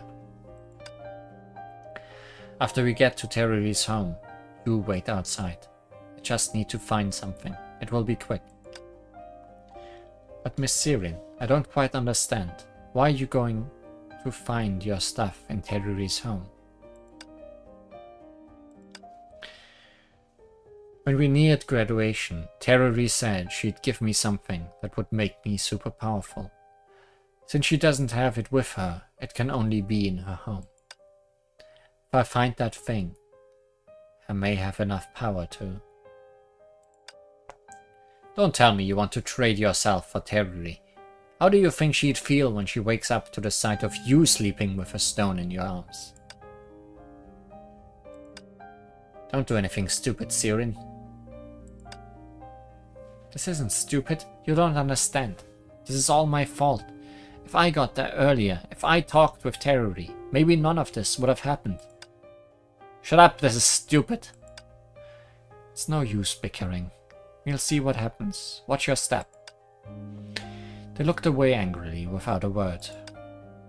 Sirin seems to know her way around the neighborhood. She led us through one empty street after another without stopping to think. But the closer we got to our destination, the stranger it got. According to Sirin, some of the last magical creatures lurk in this area and are highly aggressive. Yet the few magical creatures we met on our way only scurried past us uninterested. They seem to want to go somewhere. Look. I blocked the magical creature's way, but it only paused and went around me. Oh? These primitive magical creatures aren't intelligent, only phototactic. Unless... We looked in the direction of the Crescent Moon District tacitly. You couldn't position accurately the last time you came, could you? Of course not. During this positioning, the marker kept drifting. It was like trying to poke a big, slippery jelly.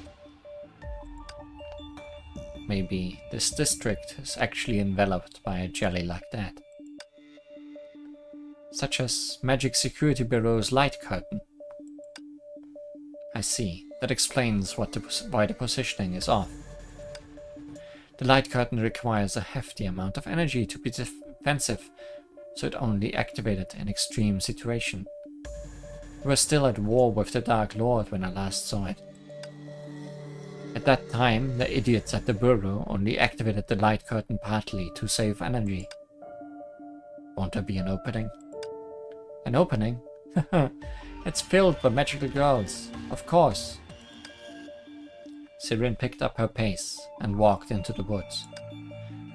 This way, it's shorter.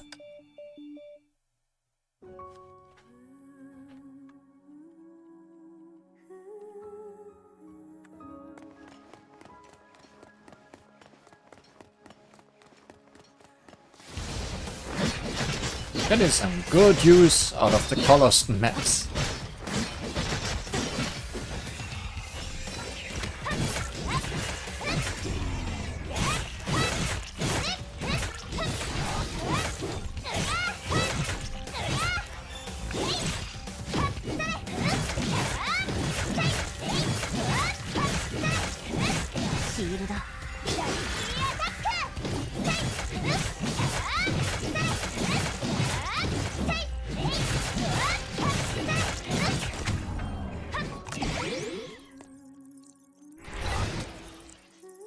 That was a quick switch in music. Spoiler, there are enemies that way.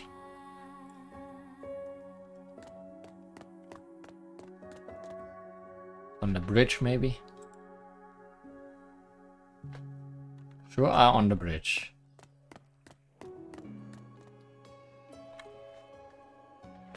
Hey, the last time we were here, were there so many magical creatures? Maybe the magic security bureau has reached its limit. Watch out! They are attacking the barrier. Part of it is already feeble. If left unchecked, this might lead to a crisis. What's to be done, magical girl Sirin? It's obvious. As much as I love to see the magic security bureau stumble, I can't stand idle watching the civilians suffer.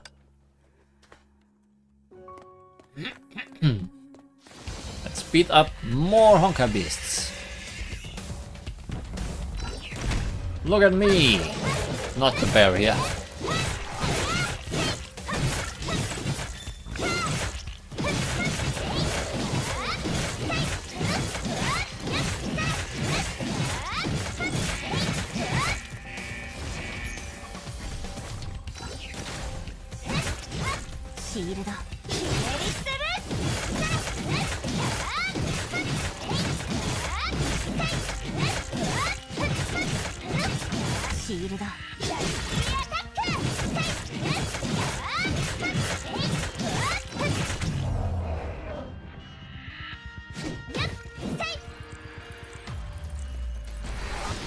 Wait, message from Kazumi.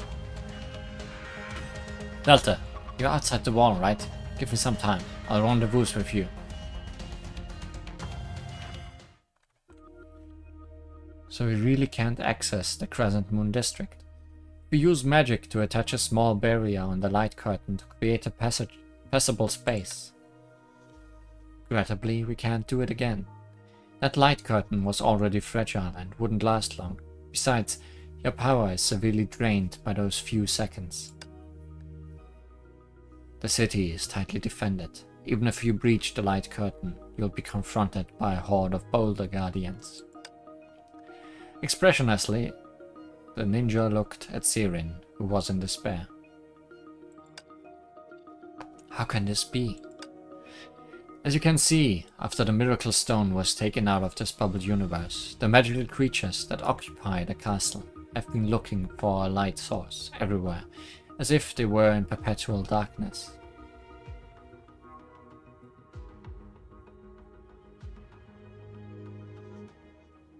She looks like a witch from Soul Eater.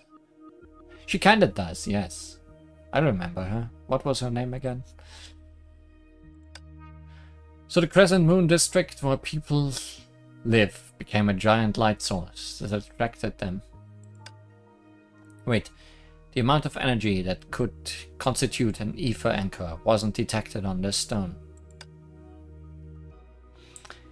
Isn't that mostly because those magical creatures were drawn in by Miss Vullerai's power? The moment Miss Vullerai dissipated, the light that was strong enough to attract magical creatures went out. Miss Teruri isn't as strong, so she's less attractive to them.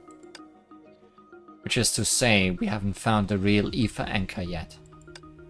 It's the opposite. It's in your hands. Remember that piece of info.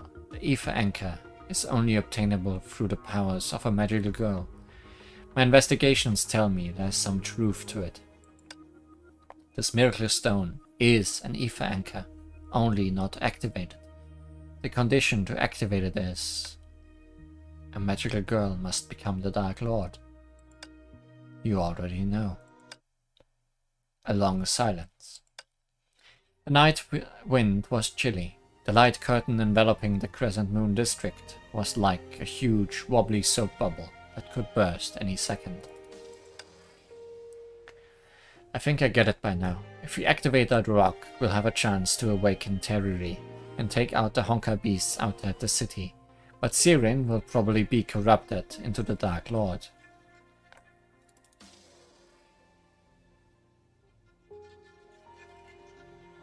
Rendezvous, debris, voulez-vous, Camus. Yeah, French originating words adding S at the end are a problem for me sometimes, I guess. If we don't, the balance of power will tip soon, and Teruri will become the new Dark Lord. It's devastating. It seems neither choice can end this tragic cycle. For you, the new Dark Lord is also an ether anchor. We can complete our mission by taking her back, right? Sure. Sirin didn't speak. She kept her head down, being as lonely and stubborn as when I first met her. She tightened her body, as if helplessly trying to refuse something. The miracle stone gleamed eerily. Unlike the name it was given, it could not bring a miracle. Time to make your choice, Miss Sirin.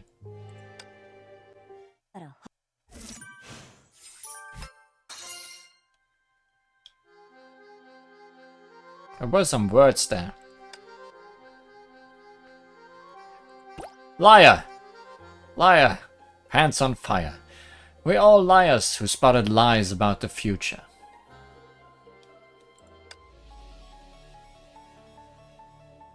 Oh my. It's Teruri, Broboli, and Vullerai.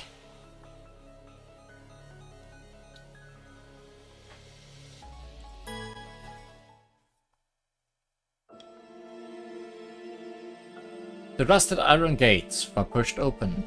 The broken bricks and tiles everywhere silently attested to the brutality of that battle. All ending on I. True. Sirin walked ahead. Nobody spoke on the way. Sirin, not ending on I. Should just be Siri. Half an hour ago, she put forward a proposal we didn't anticipate. We can end this tragic cycle by destroying this rock, right? Do you know what you are talking about? Of course I do. There have always been more than two options, and you know that too. I've been bad at making decisions. If both options are equally undesirable, why don't I just give up? I've screwed so many things up. Can afford one more. I'm far weaker than Vullerai Senpai, and too weak to save anything, so I might as well destroy it, and end it once and for all. I'll do it at the Dark Lord's castle, which is far away from the city center. That place is already in ruins, so even if I fail, it won't be too much of an impact. That ninja appeared to want to say something, but said nothing at all. This is it. Sirin stopped walking. I'll be over in the rotunda, injecting all my power into the stone to destroy it. If it all goes well, It might attract nearby magical creatures, so I'm troubling you with the fighting. Just leave it to us. If I succeed, Ronnie will detect a change in Terry's vitals. If I fail, please don't hold back. You've all got bigger things to do, right? Don't waste more time on me. Hey, stop being a major idiot. It's not a waste of time, Miss Sirin. Don't forget we've formed a partnership since the beginning. It's you who investigated the leads about Teresa with us. It's you who unraveled the nature of this stone. Surely you are aware of how indispensable you are to our team. Don't be so hard on yourself, Sirin. If it doesn't work, we can figure out another way together. We will wait for your return, Miss Sirin. I hate this. Why are you always so kind? Sirin rubbed her eyes. When she looked up again, she tried to smile in front of us for the first time. Thank you all, and thank you. Then, I'll be off.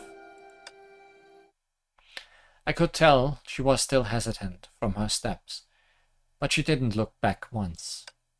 Sirin walked through the slant, broken walls, across the moonlight-speckled ground, and toward the collapsed castle. Towards that darkness.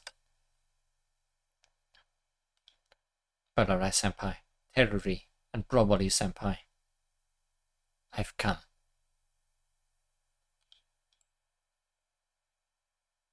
She has come. Full body.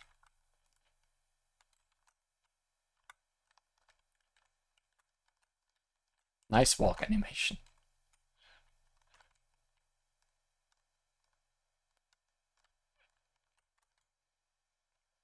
Touch rock.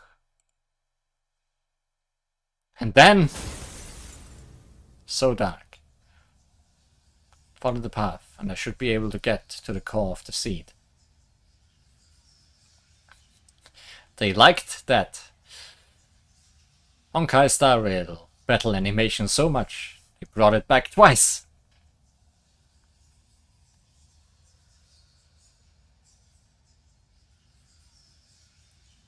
Into the darkness.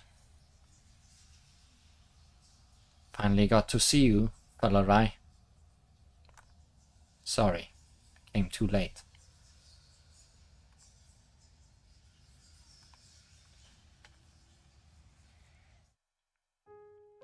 A soft white brushed her consciousness gently like a feather. It felt like someone poked her face, then mischievously pinched her nose. Hey, Sirin. This touch feels too real. Wake up. I brought you the book. Huh? You look so pale. Dummy, when was the last time you took a break?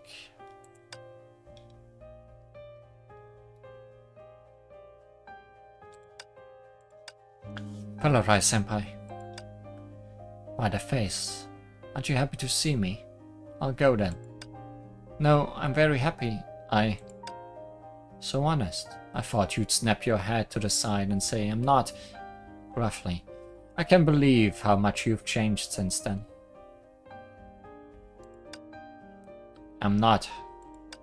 But a closer look shows me you've grown thinner and taller. This desk looks smaller in comparison. You don't seem to be surprised to see me here. What's surprising about this? I know not only you'd come, but also you've been calling me a liar in your mind. Quiet again. Did I speak your mind? Okay, I'll admit I lied to you and locked you out back then. Not the most elegant move, but you can't blame it all on me. But we are friends. We could have worked it out together, faced it together. I know to you we are useless juniors, but even little help from us might have made a difference. It's been so long since I last saw you puff your cheeks.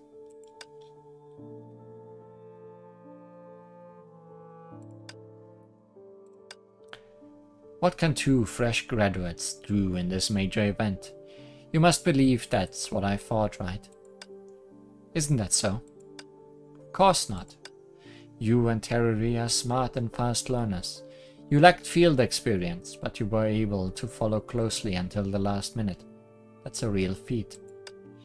Probably said we must save a trump card for everything. I know what being a magical girl means. Probably and I aren't planning to sit around. Under the circumstances, we could only trust our friends. Therefore, you and Terry aren't useless juniors, but the precious trump cards we saved for tomorrow. But I'm not a qualified trump card. I'm still not strong enough to defeat the Dark Lord or save you. I could only think of a terrible solution. What do people say? Dummies will be dummies. You've never acknowledged yourself, have you? Even though you came first in the graduation exam and acquired a new power, you are still hesitant and scared of taking a step forward. What are you hesitating for, Sirin? Okay, we've talked long enough. Go. Probably and Teruri are waiting for you.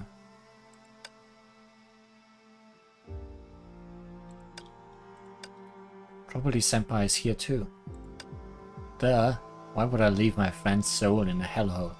Don't you know? For a magical girl, so long as her soul is kept in a vessel, she isn't considered dead. So even if you break the stone into powder, as long as you remember us, we won't disappear.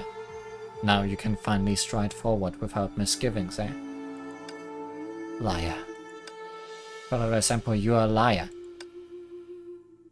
Why are you crying all of a sudden? Not this. I'm bad with kids. Now, don't cry. Not a kid. Stop lying to me. Okay. I promise to never lie to you again. Once we meet Broboli and Teruri, you gotta look happier, or they'll accuse me of bullying you. Right. Then, smile for me? She bit her lip. Meekly yet strainedly, she smiled. Well, that looks horrible. Go forward, Sirin. Don't make them wait too long.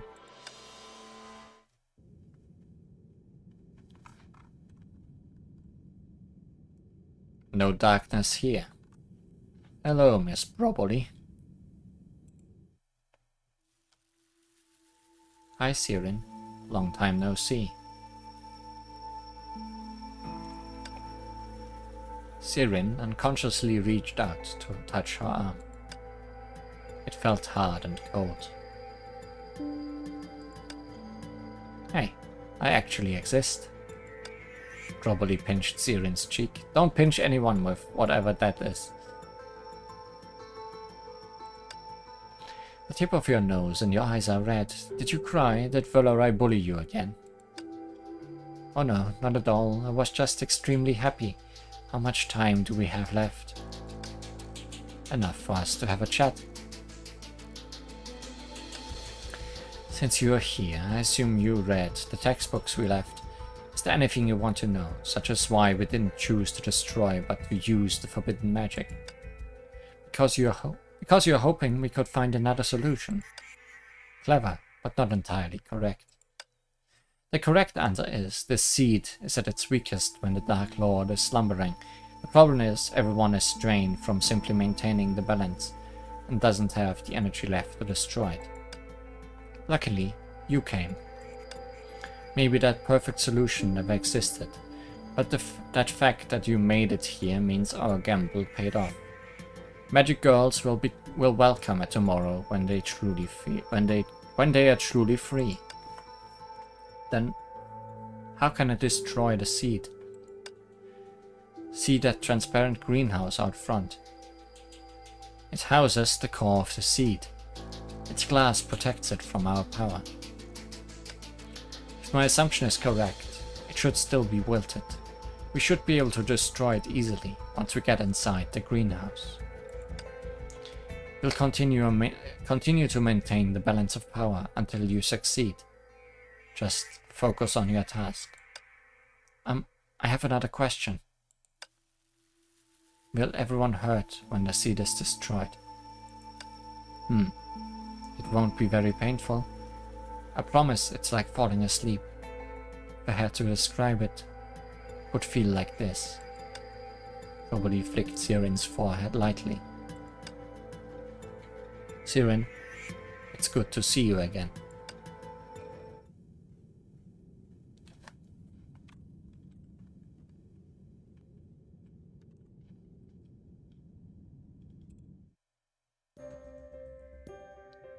You've seen them, haven't you? Are you surprised? To be honest, I wasn't expecting you.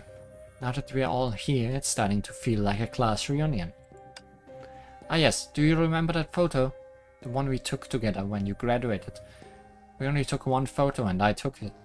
It's been standing on my bedside table ever since. Now it's yours. Oh yeah, and this. Teruri opened the book and took out a translucent card.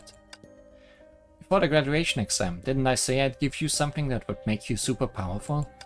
Ta-da! It's this bookmark. At that time you looked under the weather, so me and my senior wanted to make you an amulet. We even painted a special blessing on it. But only half of it remains. I don't know where the other half went. I'm sorry, Teruri. Huh? I'm sorry. If only I went to the castle with you that night. Oh, it's fine. Actually, you were right that there's no miracle stone.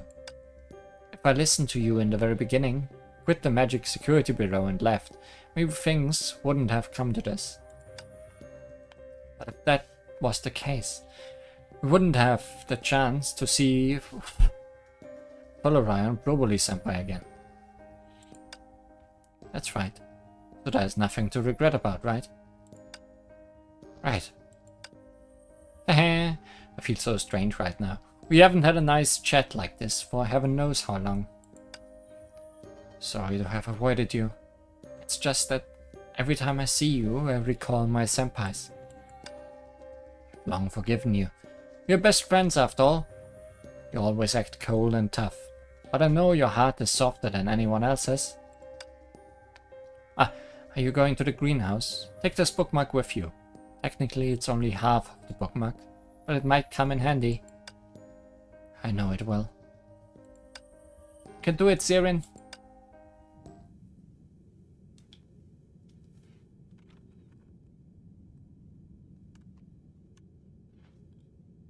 This chair.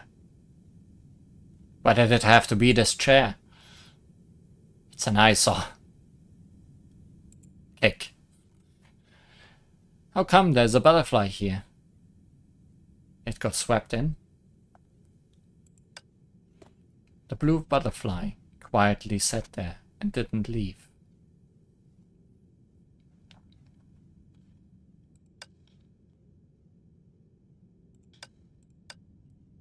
Weird. It's like Polarai Senpai is watching me. I'll just keep going.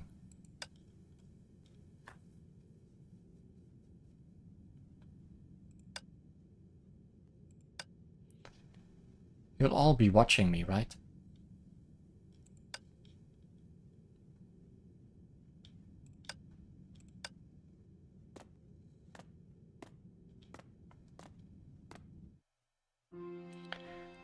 I didn't think I'd make it this far.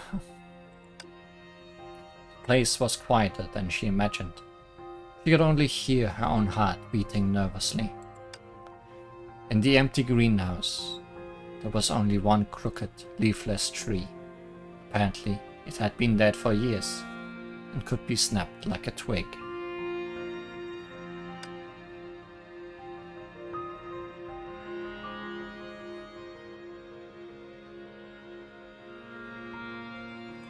Only when she got closer did she notice a dark red light coursing under its trunk.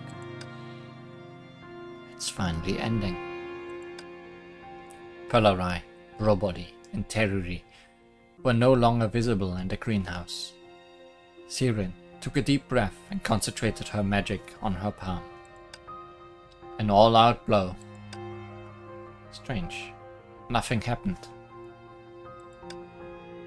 No way. That much power wasn't enough? She closed her eyes, recalled what she learned in school, and channeled the magic through her body. I'll tell you! The dead tree stood still. Impossible. How can I not be able to do this? I promised them. Damn it! Damn it! Damn it! Damn it! She concentrated magic over and over again, and failed over and over again, until her hand was covered in cuts, until she was exhausted. Dumb Siren only cries and walks behind others. She isn't fit to be a magical girl. Who's there? Nobody expected a worthless idiot to do anything. Get out! Hoo hoo, what a baby! Already angry?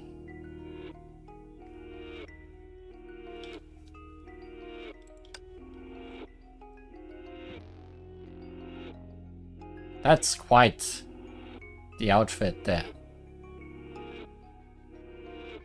Siren. Oh my, I promised them, but I can't. It's you, Siren.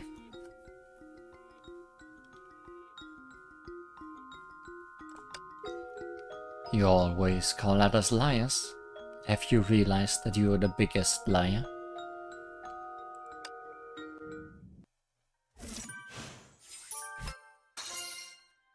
Sure glad we got those characters to use in this stage. Siren! Miracle!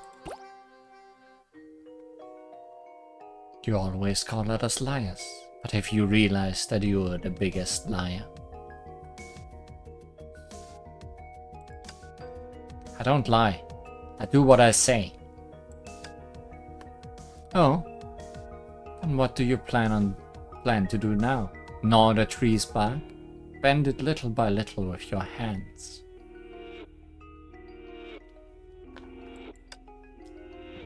It would be hilarious if these are the pure physical attacks I heard about. Move it. I don't have time to waste on you. Yeah, you're in a hurry, but I'm not. If you beg me on your knees and disappear from this world by choice, I could consider breaking a few branches for you. I said move it! Well, guess that means you don't need my help. Are you really going to scratch the bark here for eternity? You stole all my power and showed up now just to laugh at me. What do you want? I need to correct that I didn't steal your power. You gave it up and handed it over to me yourself. When did I? I see. Being a long-time liar has messed with your self-concept. Looks like you've forgotten your juvenile and foolish self. The person knocking on the door was persistent. She lost count how many times she had done this lately. Siren, I went to follow Raisemple and Probably Senpai's room today. You don't know how many books they've hoarded. Guess what I found? In the corner of the room, the girl curled into a ball and squeezed the small plush in her arms, as if that would shut out the sounds of the outside world. Siren, I know you're home. I found something possibly related to the Dark Lord in Probably Senpai's books. Wanna read together? Please, Siren, I beg you to open the door. I have many things to say to you, and I'm very worried about you. A long silence. I left the book by your door. When you are feeling better, you can read it. I'm sure you can understand it, since you do much better than me in tests. She pressed her hands into the plush. Please, just leave me alone. Why am I reminded of that day whenever you show up? It's all my fault. It's all my fault. It's all my fault. If only time had stopped before graduation. If only I hadn't been in that fight. If only I had stopped them. If only I was stronger. If only I was more independent. She stared blankly at the plush and her pale, frail hands. If only nothing had happened. Sirin! Wait, Sirin! Why are you throwing away all the books? They were Broboli Senpai and Valerai Senpai's. And this music box. And this Bella plush I made for you. Wasn't she your favorite? Why would you throw her away? Obviously she has a Bella plush. Question is, does it look like a person or does it look like a dragon? Or is it halfway in between? I don't need them anymore. Sirin turned her head away, not daring to look Terry in the eye. You throwing away everything that's connected to us? Terry's voice trembled a little. She stood next to the dumpster, barely able to hold all the bits and pieces she just retrieved in her arms. Among them was the Bella plush, whose head drooped in dejection. Since I'm moving to the Crescent Moon district, I should start over, shouldn't I? Hey, wait! Sirin strode away, without looking back once. I can't dwell on the past any longer. They won't come back. I have to grow independent. I can't keep crying at those things. Get yourself together, Sirin. Stop being a baby.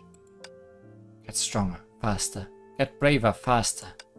Something in her pocket rustled with her every step. She reached into her pocket and took out a bookmark.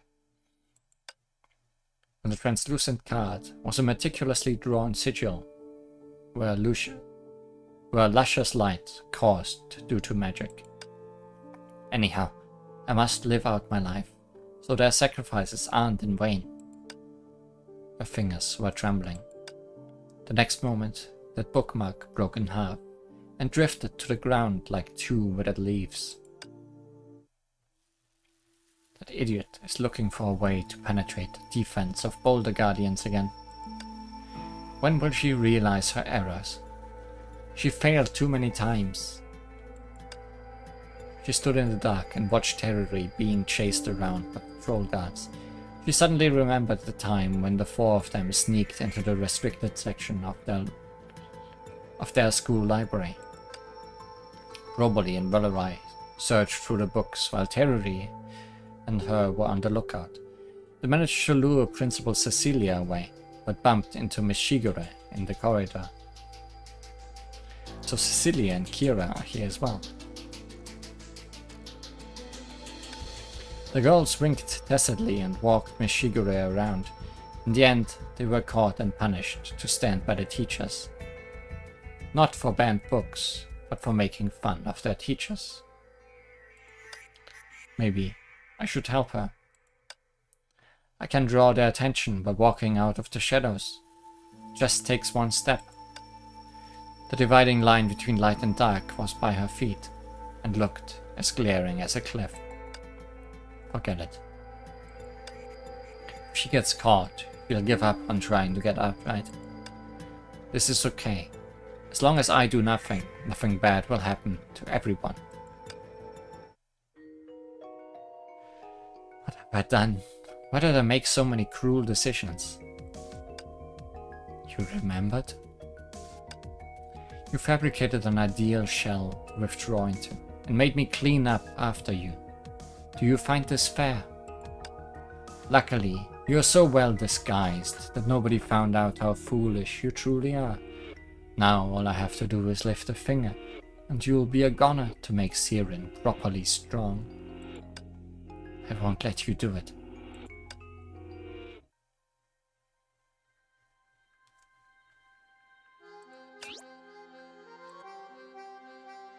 That's a lot of bleed damage.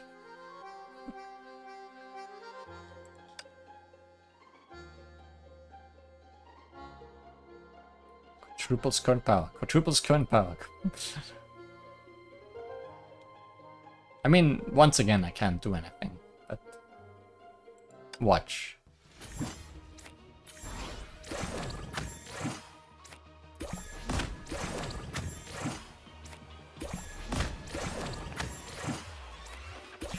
I'm assuming I will also have to face her for real somewhere in the card battle mode. That's a lot of power. but also a lot of bleed. Is that all you got? You're an intriguing one. You can't divide your attention.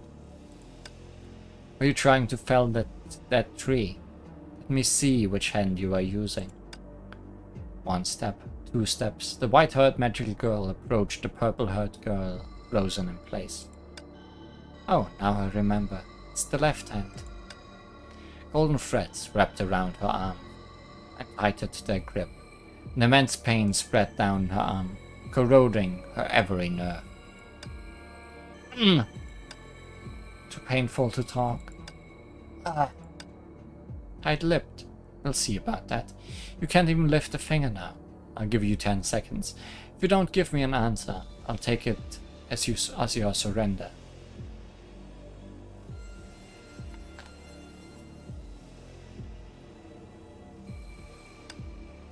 Ten.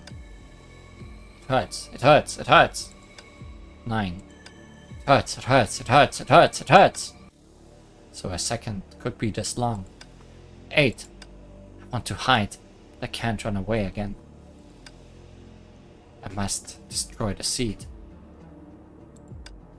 Everyone's waiting for me. 7.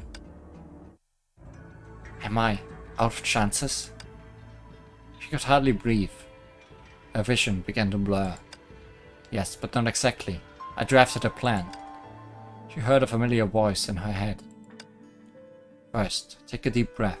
Free yourself from emotions and organize what you know. What I know. I've long forgiven you. We are best friends after all. You always act cold and tough, but I know your heart is softer than anyone else's. Harry was right. I was never alone. See that transparent greenhouse out front? It houses the core of the seed. Its glass protects it from our power. If my assumption is correct, it should still be wilted. We should be able to destroy it easily once we get inside the greenhouse. Tried many ways, but still couldn't destroy it. Never acknowledged yourself, have you? Even though you came first in the graduation exam and acquired a new power, you're still hesitant and scared of taking a step forward. What are you hesitating for, Sirin? Yeah, what am I hesitating for? I might be too immature, but my friends still believe I can create miracles. だから、私でも前へと踏み出せると信じてみたい。そして一歩ずつ魔法少女の目でこの悲劇のループを終わりにするの。3. Finally understood there's no shortcut to growing up. 2. You don't grow up by telling yourself to be brave, to be calm, and to stop being a baby all the time. The perfect disguise is still a disguise. I'll never surrender! Seems the bookmark is complete again.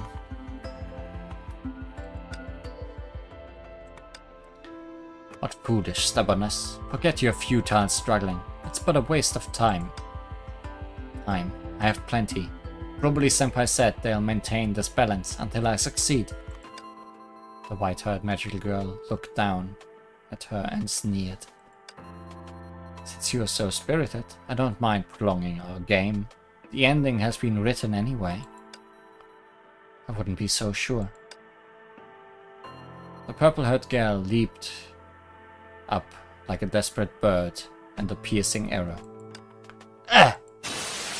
Then came a thud, accompanied by a shatter. Time stopped flowing. All that was left was the sound of frantic heartbeats. Why you? Just how many more surprises do you have in store?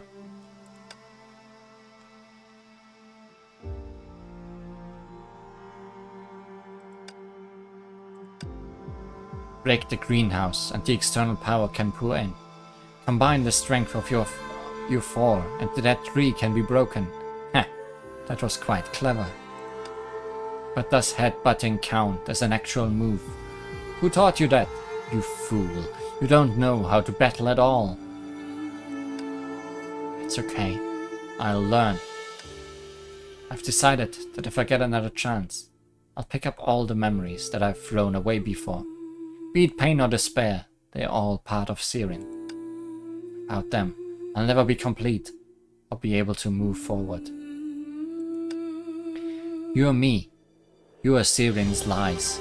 You are the mature me who I long to be. But no matter how I disguise myself, the real me is still that child who hides in the shadows and is afraid of taking a step forward. Rest assured that I won't go hiding in that shell again. Once this is over, could you teach me all the knowledge I've missed? If you're willing, that is. Listen to yourself. Haven't you learned that already? You think you're holding me down by sheer luck. This favor is free. I'm charging next time. What? お前、今回は大きな一歩を踏み出したな。泣きそうな表情ばかりするな。たまには笑え。待って、何を言ってるの？ねえ。 The pure white world crumbled like quicksand. Winds brushed past her cheek, taking away a warm raindrop. Good night, magical girl Valorai. Good night, magical girl Broboli. Good night, magical girl Teriri. Good night, blue butterfly. Good night, Sirin.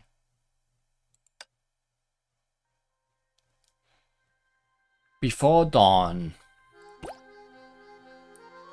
Their story was coming to an end, but the journey had just begun.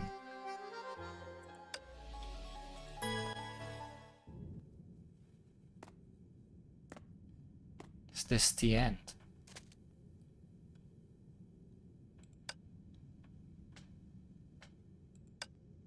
It's so quiet.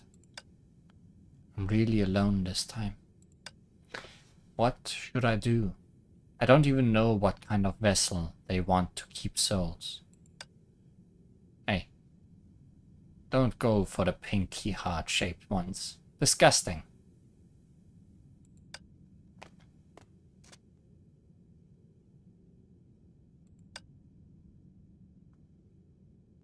I can fit into a hat. Sounds good to be a mad hatter, perhaps. Huh? Eh? What? You look like you saw a ghost. Aren't you already? Already? Come on. Why would there be tragedies in the world of magic girls? To be honest, I thought I'm doomed this time, but the moment the seed was destroyed, there seemed to be a force that stopped time, and then we found ourselves back here. Sirin unconsciously reached out to touch her arm. It was soft and warm. Relax, we aren't ghosts, and you aren't hallucinating. It's like finally waking up from a long dream. And you are? The unknown girl tilted her head with a smile, then made a butterfly sign. Oh hey, you were the butterfly on the chair.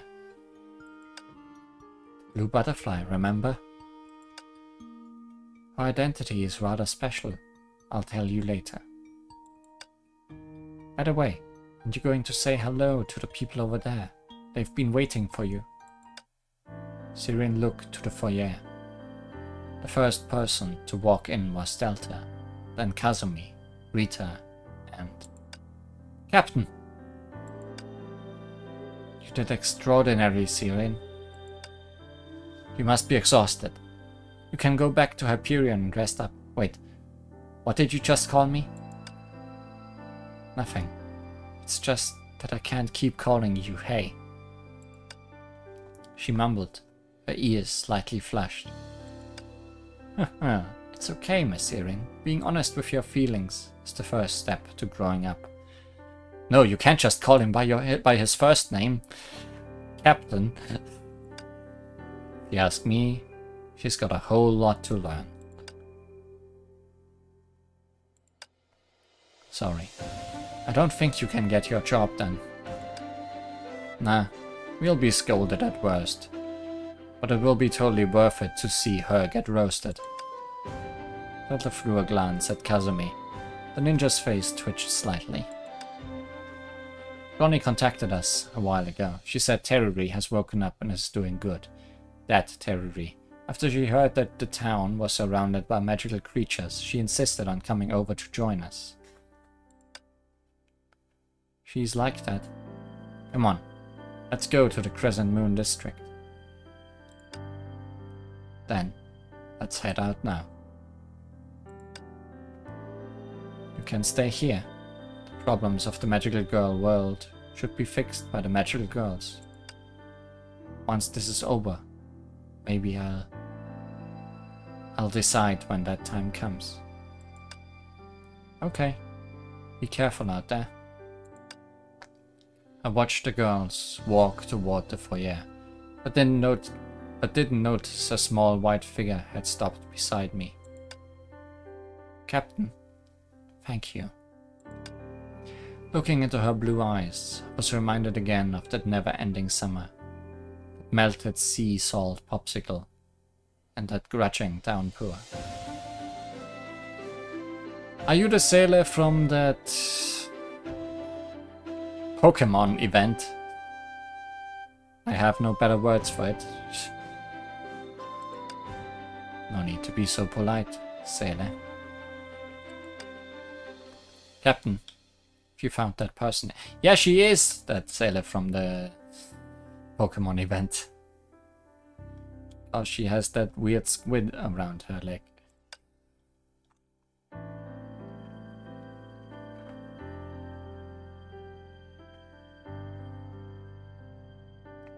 The one that we left outside a train and then the event ended.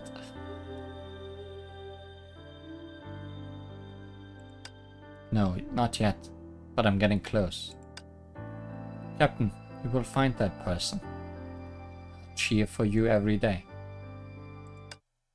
She waved before running toward the magical girls and into the misty dawn. We should set out too. Our job here is done. Wait, I still have something to tell this captain. I hope it's not bad news, such as I'm also an ether anchor. Not that. The ninja paused. She looked at me if I was somebody else, which made me tense up instinctively. When I was investigating in this bubble universe, I came across 2 leads. As a ninja not under your employ, I'm not obligated to report to you. But I will inform you on my own behalf. The first lead is that the person you're investigating is targeting Teresa and Teresa alone. The second lead is that she's long since stopped sucking blood to sustain her life. Stopped sucking blood? But those bite marks? That's all I know. I cannot guarantee the veracity of those leads. Thank you for the leads. If there's anything else I can help you with, that would be unnecessary. The next time we meet, we will be enemies. We're counting on you. Bye. Delta winked and left with the ninja. Is she just marking things with her teeth? Is she just marking Teresa's with her teeth? To tell the captain, hey, I'm ahead of you. I should have realized. Princess Kongming discovered something undisclosable. That's why she left that note. There must be an ulterior reason for her being so cryptic. Firstly, she only wanted me to see that note. The note was tucked under the chessboard, which was impossible for someone who didn't play chess against her often to notice. Secondly, the note wasn't only alluding to me, but also to herself. Those who recognize the situation live, and those who break it survive. Can be interpreted as she chose to break the passive situation at hand. So Princess Kongming should have left the ship of her own accord to meet Luna. Princess Kongming's note was still in my pocket, because I wasn't sure of her intention. I hadn't mentioned it to the others. Based on the leads we acquired in those bubble universes, Luna has been indiscriminately attacking those who resemble her and sucking their blood. Maybe she didn't take away those Teresas because she's already accomplished her goal. But if sucking blood is no longer a requisite for survival, why would she keep doing it across bubble universes? A collection of age-old memories surfaced, like a broadcast heard of on an old radio. First it was too muffled to make out the words, then at some point it suddenly became unmistakably clear. Her vampiric attacks can inject microbial-sized Honkai beasts into her victims. They will also display vampiric urges similar to that of A872 and share a lifelink with A872. Something seems to be different from what I remember. Those Teresas we saw didn't display any vampiric urges, but I can't figure out why Luna would share her life with them when they have no problem living normally. Blood-sucking behavior of the infected will strengthen A872. As long as A872 isn't fatally threatened, the infected will be nearly immortal. As long as A872 isn't fatally threatened. I unconsciously repeated that audio in my memory. My back already drenched in sweat and cold to the bone. Captain Summer, you've surely reached a conclusion by now. By sucking blood, Luna left marks that connected her to the Teresas for the purpose of turning all Teresas into her hostages. I opened my mouth but couldn't say the answer. Why did she do it? What happened in these years? I had no way of knowing. The girl who only wanted to see the outside world seemed to have turned into someone alien. What I found earlier, would the situation be redeemable? Is she who turned Teresas into hostages and the girls who seek the ether anchor connected in some way? Rita, is this the place where you discovered the dream particles? Yes, it's a little distance ahead. Would you like to see it for yourself? Yes, I feel like I'm missing some information. But please follow me. Many tenacious magical creatures have gathered here. If you don't follow me closely, I'll be rather worried. Creatures!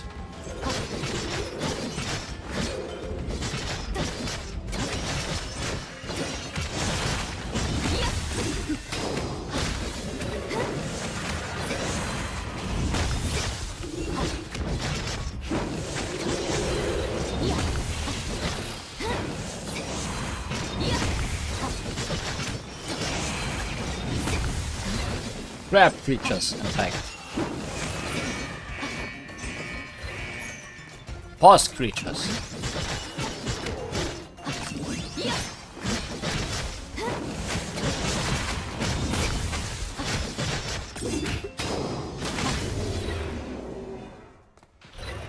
But no creatures in the way of Rita. How are you? Don't worry, I can keep up. You're sweating profusely, which is, I suggest we take a break here. Those dream particles won't disappear over time. Somehow I feel we are running out of time. Cold sweat slid down my spine. I tried to hide my fatigue, but Rita saw through my act. The communication indicator suddenly lit up. I have super great news, wanna hear it? Just now I accidentally found the coordinates of the bubble universe where Luna is. Isn't that the best news you've heard today? It's our first time obtaining a lead so direct. Yeah, that baffles me, but at least it's something. Even if it's a trap, it's worth checking out just to see who our enemy is. By the way, Captain, you have to pay me more this time. At least double. No, triple the usual. How about it? Captain? Hello, Captain. Are you listening?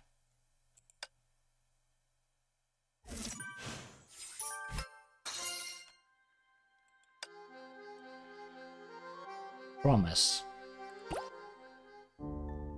The dark cliff. The dark moon. I carefully climbed up until a green vine came into my view. The vine was wobbly. If I grabbed it, I may be able to climb higher and see the road beneath me, or my weight may snap it and I'd fall into a bottomless pit. Have you ever observed ants? Who was that? Draw a circle around the ants with a stick, and they'll be trapped inside it. Ants that can't find an exit will probably run around in the circle until they're exhausted. If you put a stick in the circle, do you think it would climb out? The vine dangled. It might break off any minute. Grab it. Grab it and become a lab rat. At least that would beat wandering aimlessly in the darkness. Maybe it would turn out fine. The moment I grabbed it, it broke off as expected and dragged me into the bottomless pit. Is this the ether anchor? It looks very plain. There's no need to be evasive. I know the gifts of fate have been secretly priced. Say it. What do you want me to do? Opens at 17:30 every day and doesn't have a regular closing time. Serves snacks and cocktails. If only we could open a restaurant together.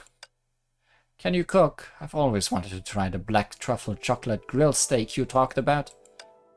As for me, I can entertain the guests, and my sister will often help us out.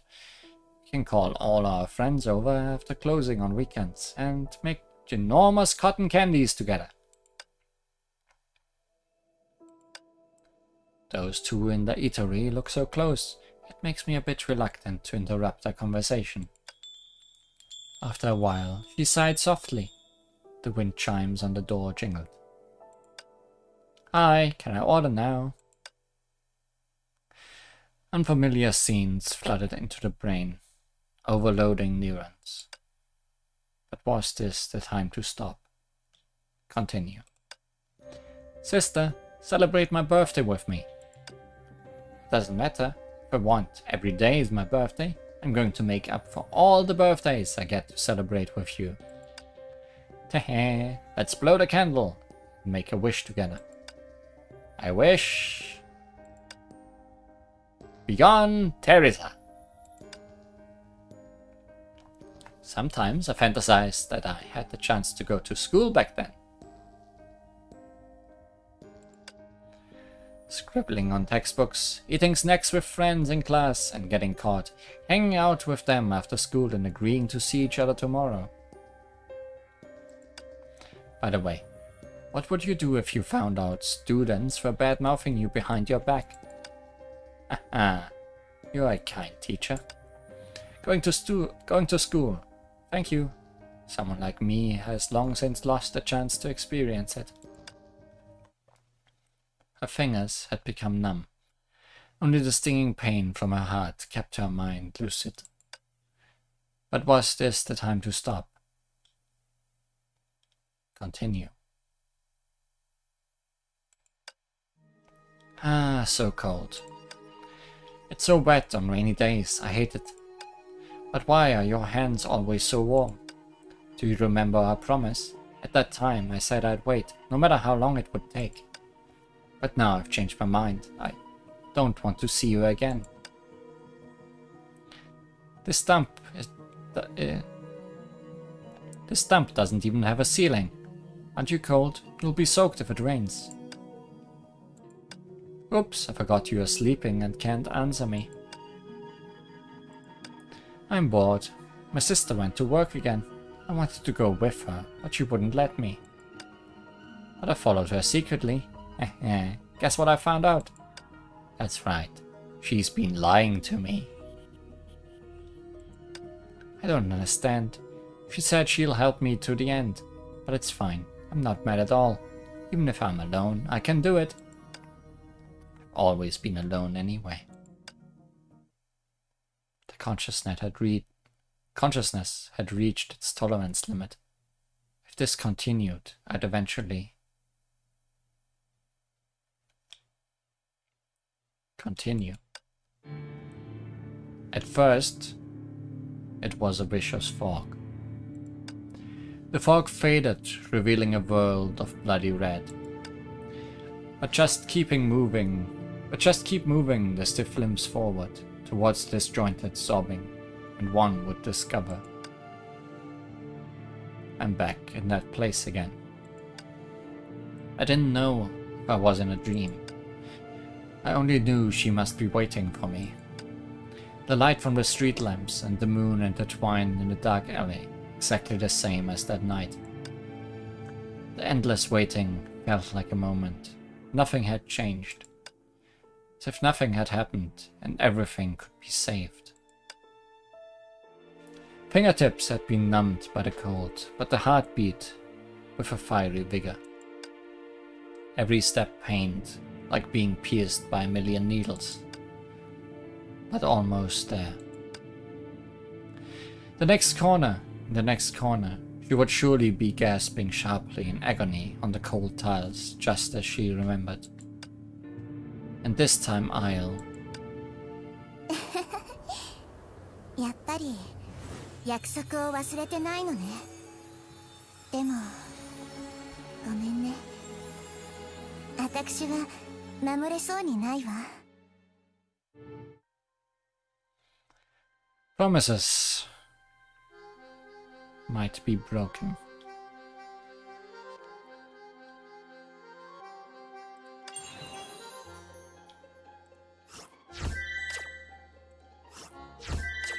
And this endless dream may end eventually. Let's see how long it takes until we get to the next part of Captain Wars.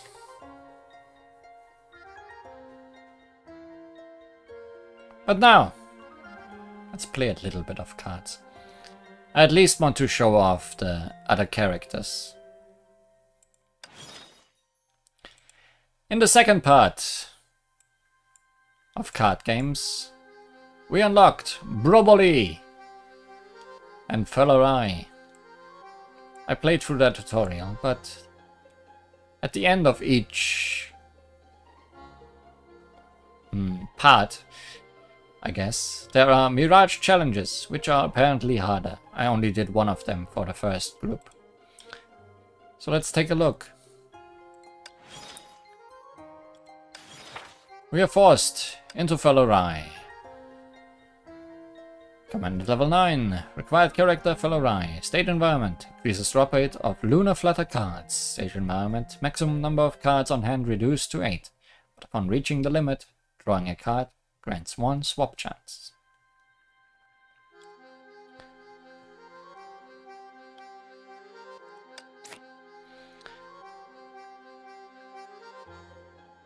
Felorai's gimmick is bleed.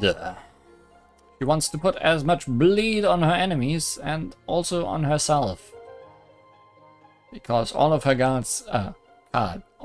cards revolve around that mechanic. So let's start with Bloodblade Knight, which deals damage and applies 1 stack of bleed to the enemy. This gives 1 mana and applies 1 stack of bleed to the enemy.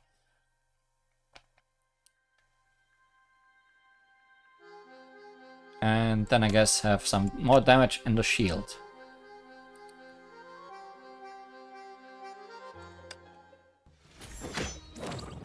Let's destroy this deep sea ball creature.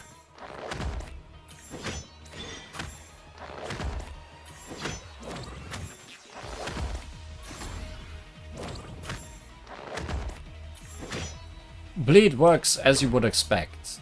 For each stack of bleed the enemy has, they will take continuous damage. Bleed is the opposite of self-heal, which does the same but with healing instead of damaging.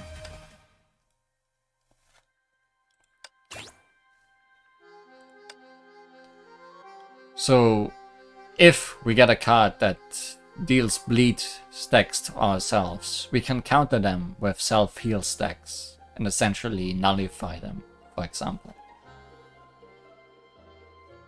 See, this Bloodbane Knight adds 2 stacks of bleed on yourself and 4 stacks of bleed on the enemy. Very bloody.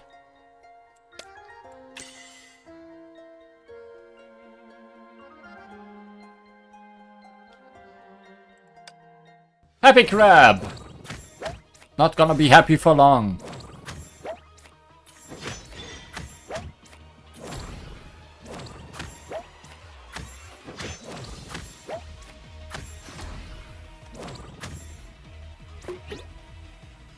That was not a happy sound it made.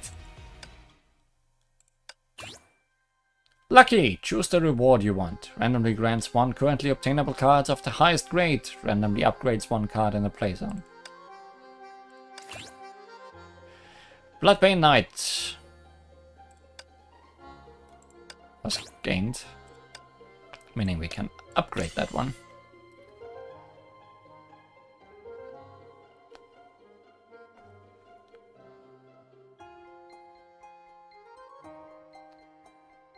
And damage. +1 damage for every stack of bleed on the enemy. So that's currently 1, 2, 8. That's not bad. This is the opposite with self-heal. So for each time HP is healed, it deals more damage. We don't have any healing yet though, so... But we can combine those two and use them, I guess. Even though we don't really need the mana right now. Angry Lobster!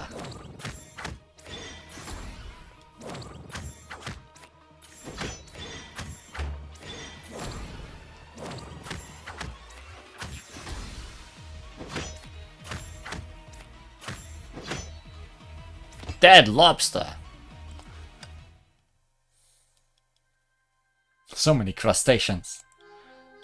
That's what the bottom of the sea looks like. Then we have agility cards. Those are also new. After an agility card is played, then the next card will be played immediately after, without giving the enemy a turn in between. Applies 2 stacks of bleed and 1 stack of weak on enemies. That's good to do before the thing that counts on bleed and deals a lot of damage.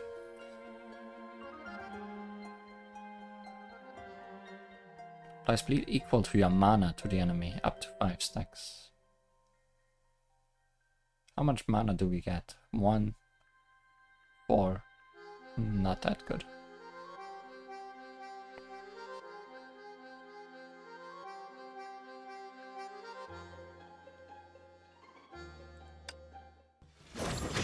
Deep Sea Ex-Soldier.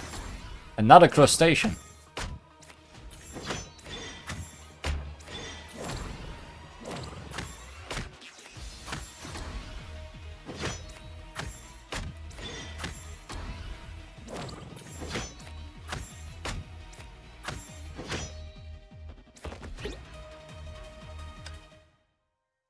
It was crustier, at least.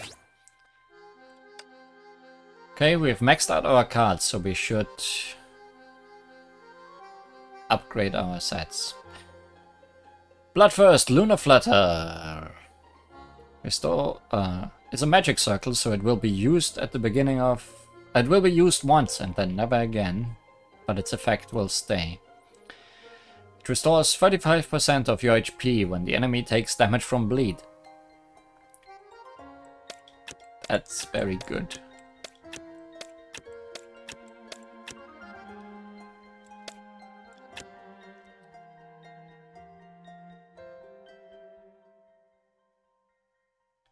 Says any self-heal stack, lose 1 stack to increase damage. Let's get rid of the self-healed stuff, because we are not really using that.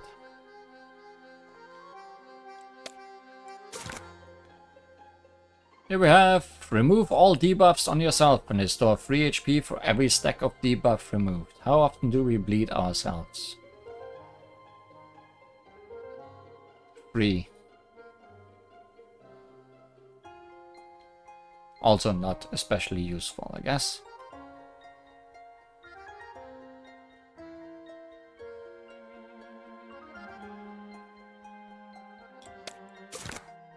Dawn and Dusk applies 5 stacks of bleed and self-heal to both sides.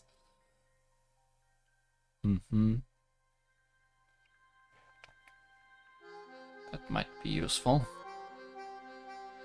It's definitely better than that.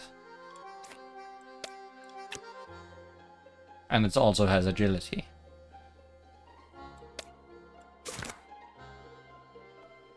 Bloodbane Knight. Have to keep that.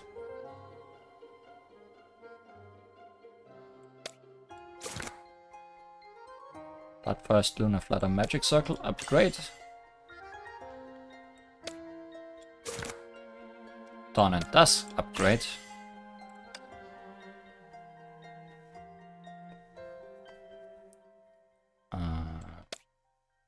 Bloodbane Knight upgrade.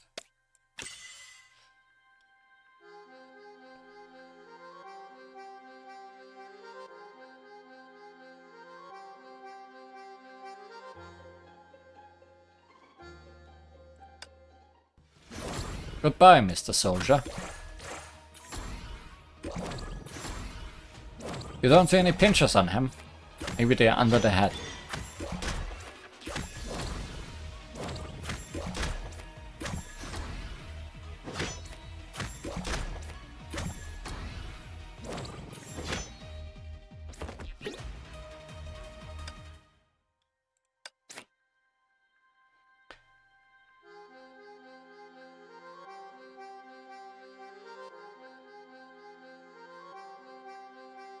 Consumes up to 4 stacks of bleed on yourself.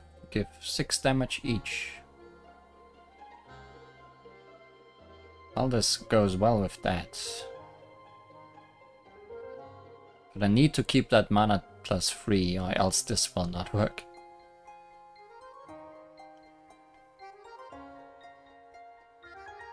I also need...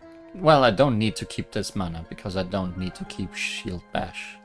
Shield Bash isn't that good. So I guess I can...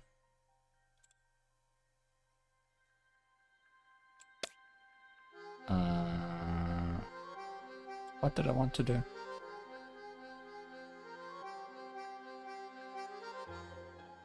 What was the plan?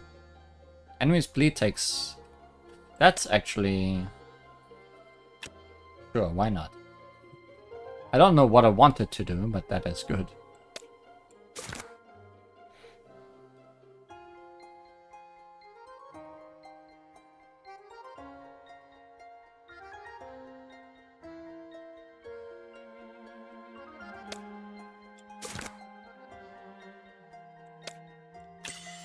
Enemy's bleed takes immediate effect 3 times.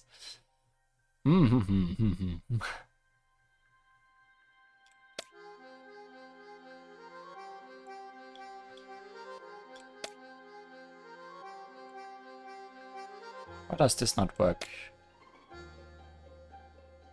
Like, this should put it in between stuff, but it doesn't really.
Expensive.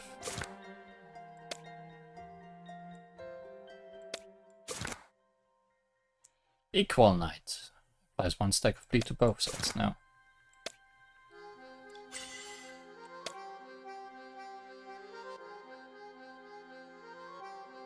Mana +3. HP for every 1 mana owned. This is better than that.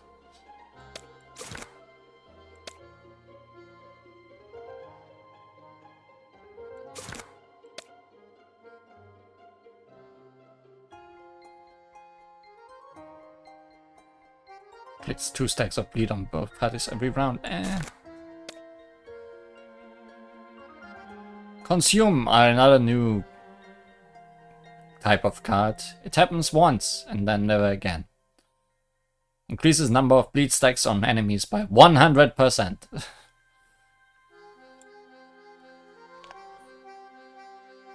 I don't have enough mana for that.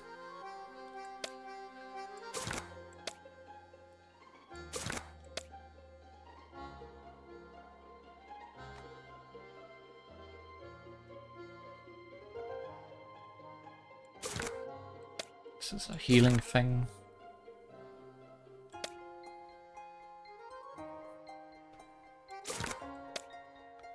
Move all debuffs on yourself. What would be for every debuff removed? No.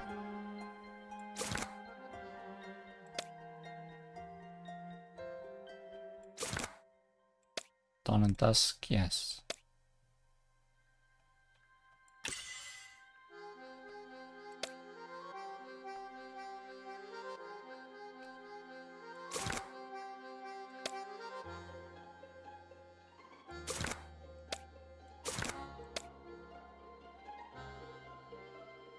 Divine Retribution. Get 1 stack of self-heal.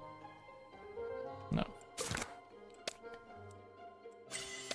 Ha.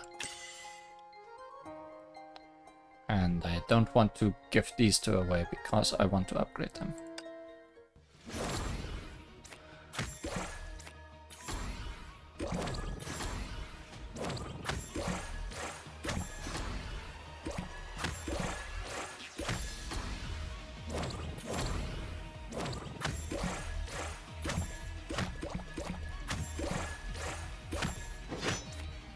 Enemy taking a little bit of bleed damage here and there.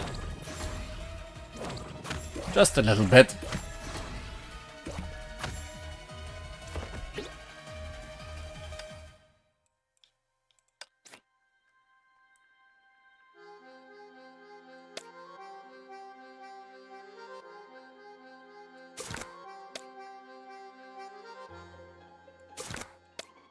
Dawn and Dusk.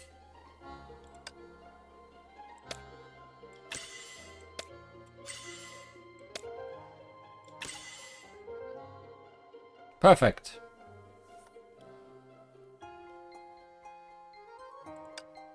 Deep sea magic creature.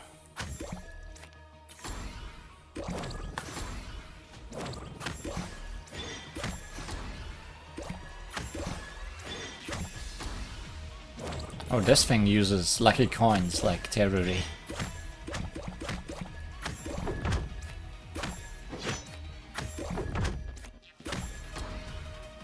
But those do not make it survive bleed. Victory! Is the second one gonna be Probably? Yes. Probably uses Sunfeather cards. Which, as you may guess, are all about self-heal. So she is the heal character to valorize bleed character.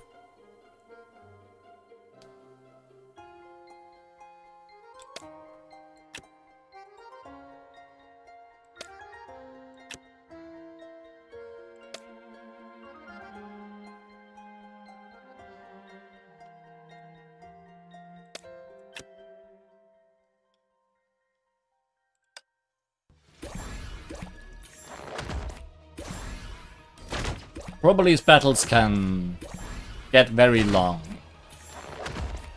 He goes more into healing than actually dealing damage. But that will depend on what cards we draw, I guess.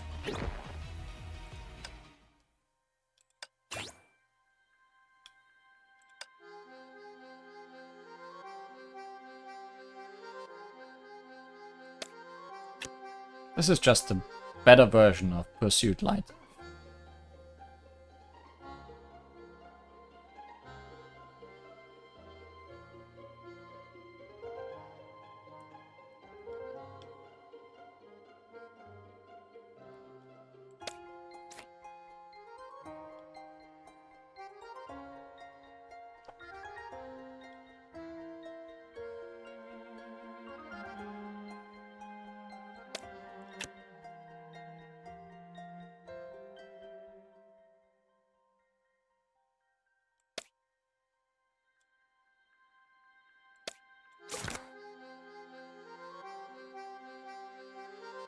I shouldn't use cards yet, swap cards yet.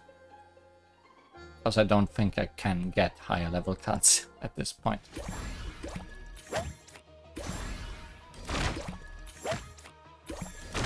Happy crab!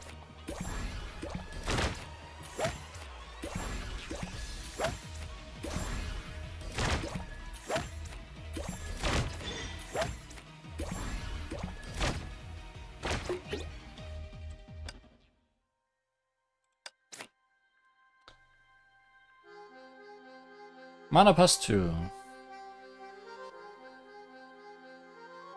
10 damage. 8 extra damage if HP was healed in the last turn.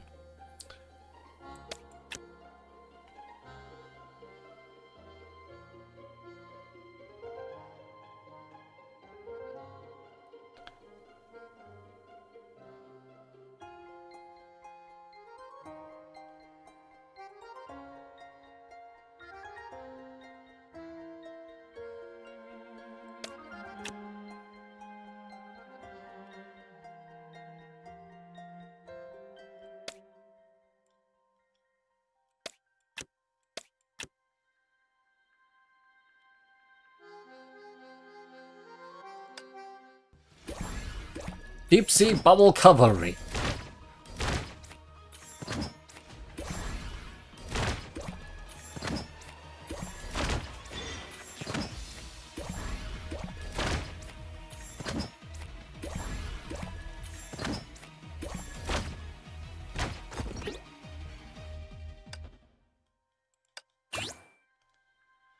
Well of Wishes! The legendary Well of Wishes has appeared. Speak to the Well of Wishes. Leave this place. Hey, Well of Wishes! What are your secrets? Huh? A strange card has appeared in the water. It looks familiar. You should take it with you. Card has been added to the deck. Echoes of the Well.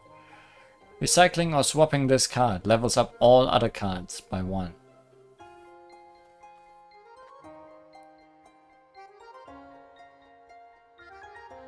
I should keep this until later.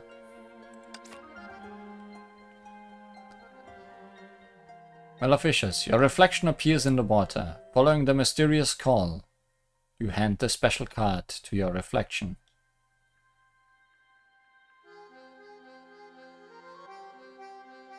Huh?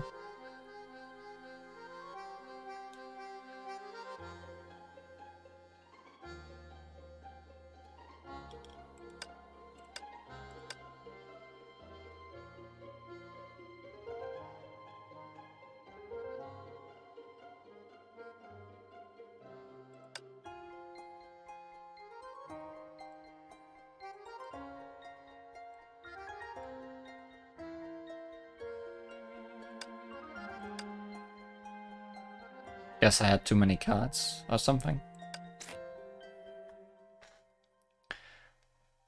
That's possible. Charging light and charging night.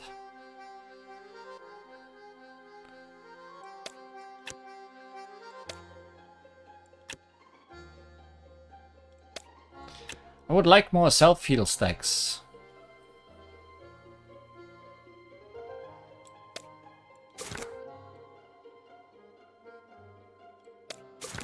I'm not really getting many of those.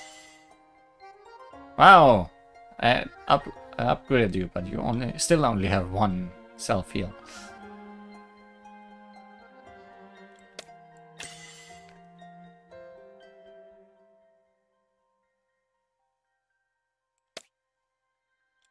Can't even put those up.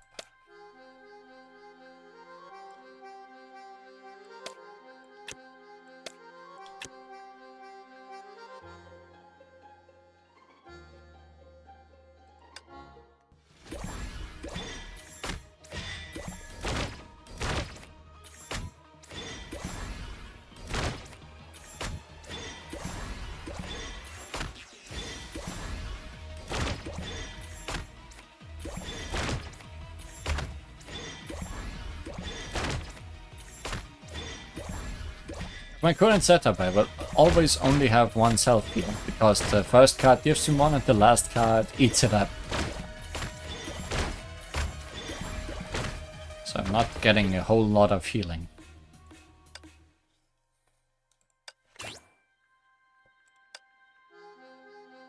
Yay! Same card again.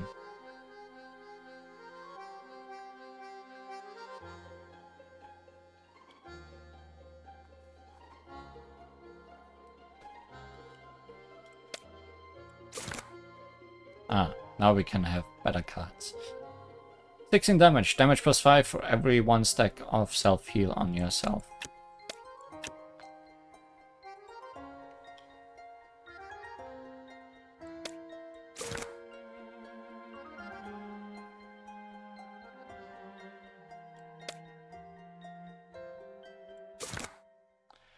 Remove all debuffs on yourself and restore 2 HP for every stack of debuff removed. No.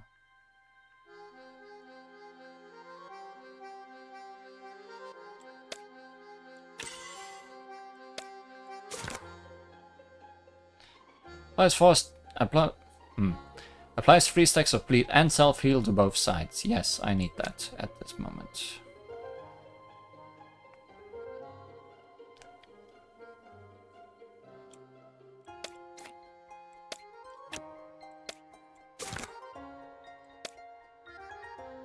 One stack of self-heal, magic circle. Deals damage equivalent to the amount of HP healed.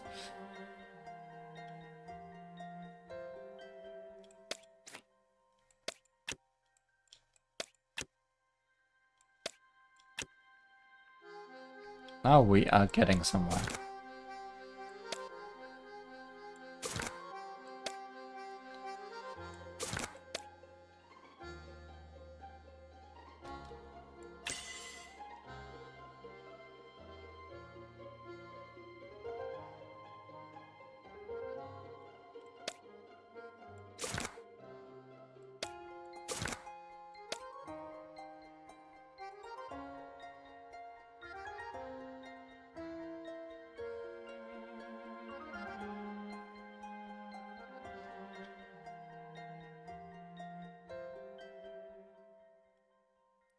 This is the better version of this, but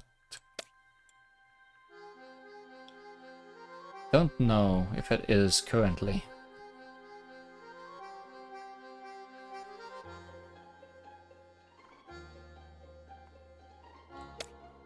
Do I have the mana for it? Yes.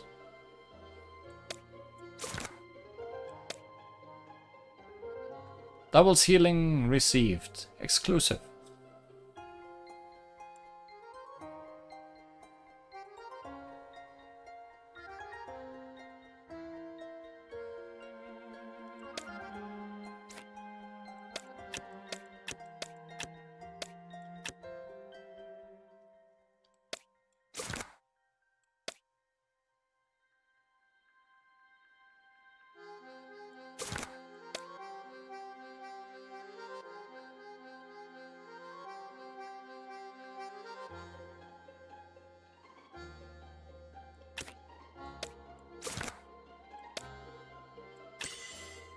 Things are happening now.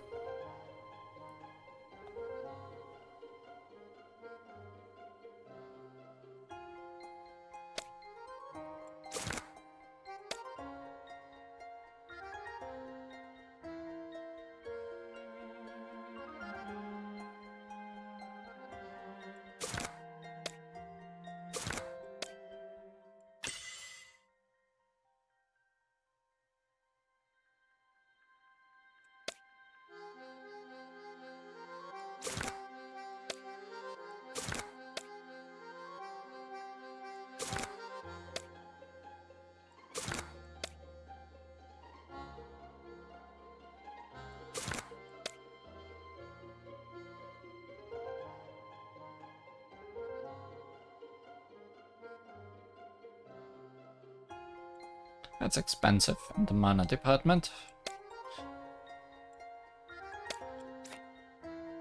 Can I afford it? Yes.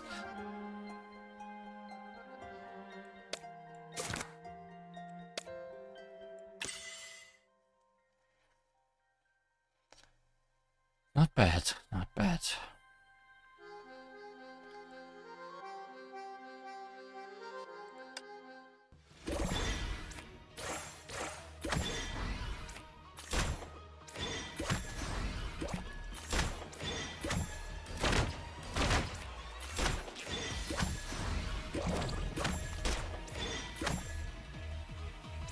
Not bad at all.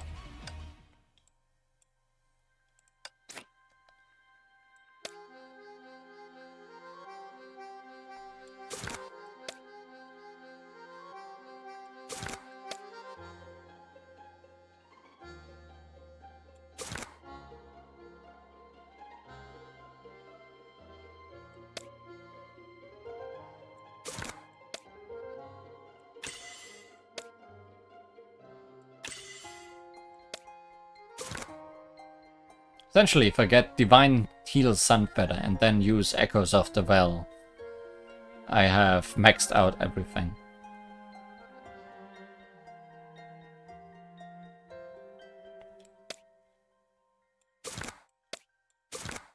But I can't get Divine Heal.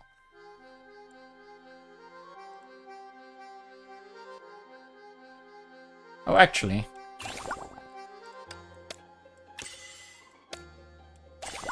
Haha! Powerful. Powerful game.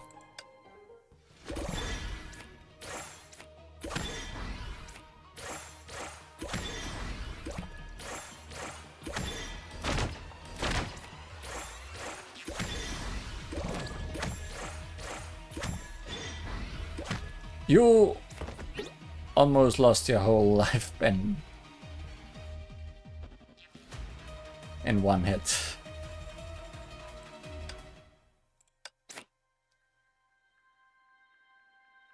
I don't even want to do anything. Kill it! Deal 5,000 damage to it in one turn, when it only has 40,000 max.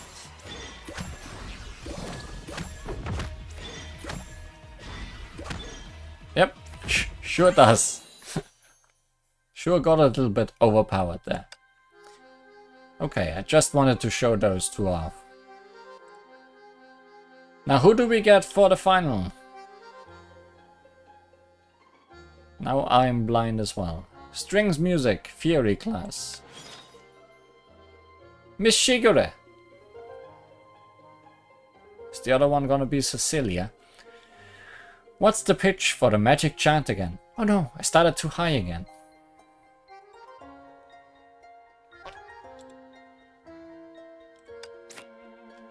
Miss Shigure's singing is very effective against monsters, so accumulate musical notes is very important. Shh, don't let her hear you.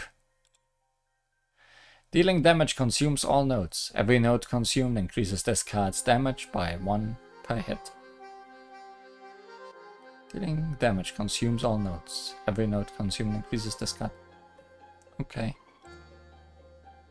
So build up musical notes to maximize the benefits of playing a multi-hit card. Then add a multi-hit card. 2 damage times 4. Leave the rest to you. I need mana. Shouting helps against monsters. No, it's singing. It's definitely singing.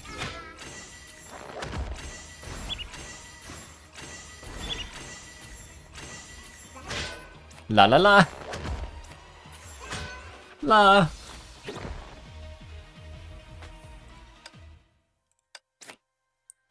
Mishigure is far stronger than this. There's much worth learning. Many multi-hit cards cost mana, so access to mana should be considered when building your deck. The rune score maximizes musical note stacks and is usually placed after stacking musical notes. Current musical note count increases by 100%. Play some cards, the rest is up to you.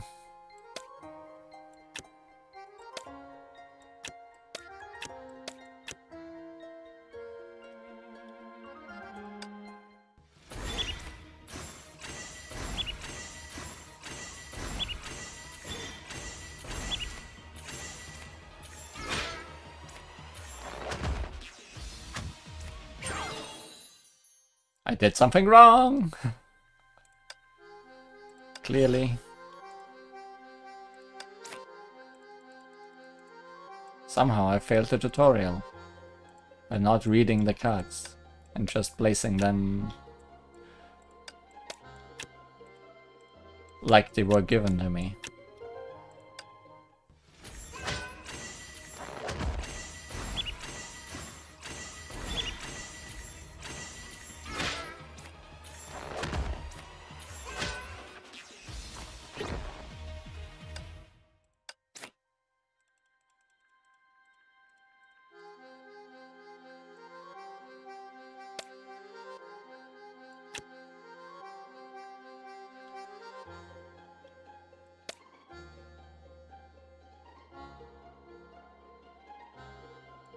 Ah.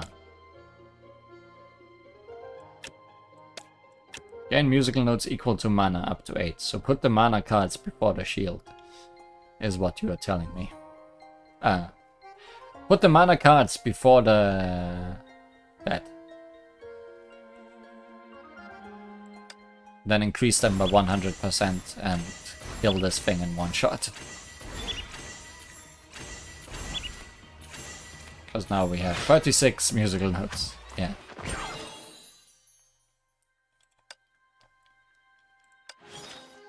Give it another shot. The students are watching. I'll definitely get it right this time.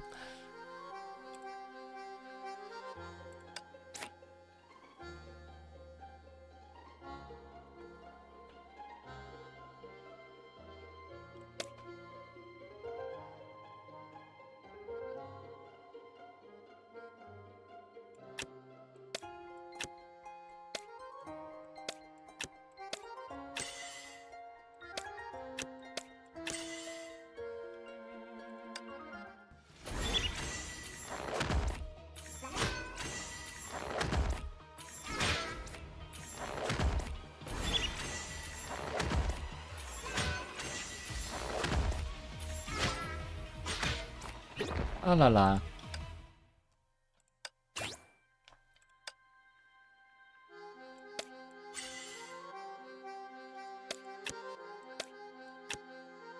Oh no, I don't have any mana anywhere. So I cannot play this card.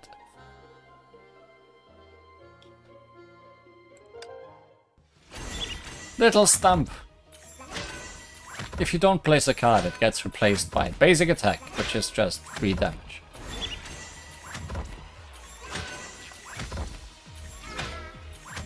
Which is terrible currently, because it consumes the musical notes before getting to the double hit card. There we go.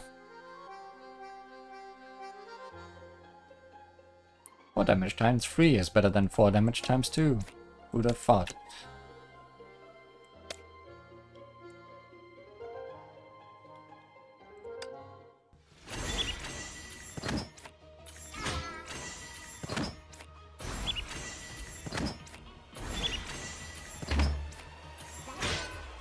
La la la!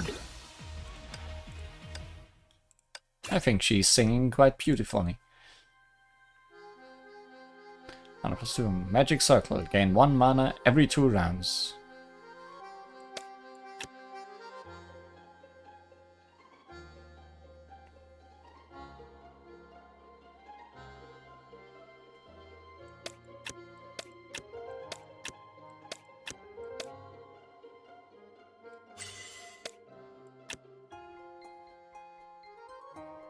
Now I don't have a mana problem anymore.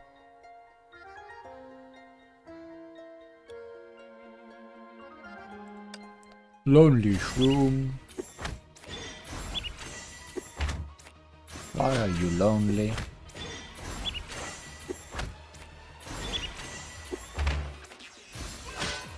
You don't have to be lonely anymore.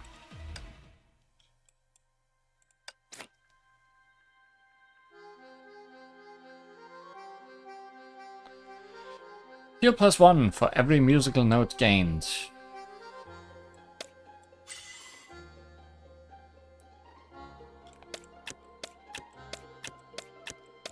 Oh, we're getting defensive.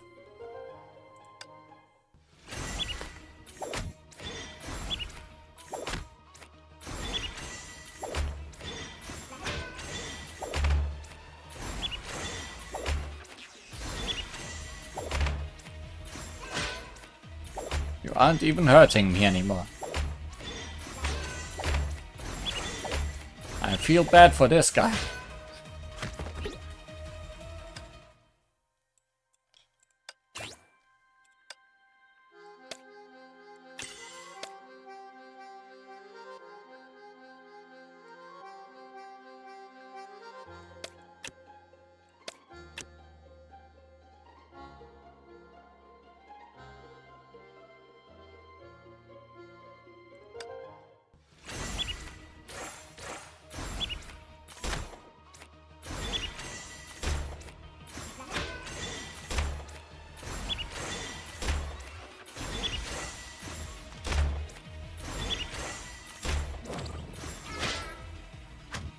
Has anyone survived the round? Because I don't think so. Oh hey, rune score. Current musical note count increased by 100%. Was bound to appear eventually.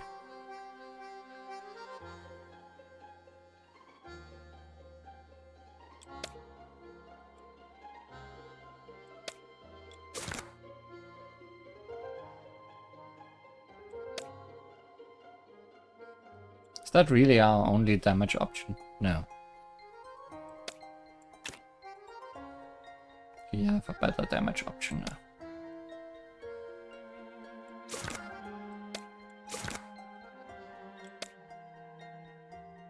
Two damage times 4 versus 3 damage times 5. Oh.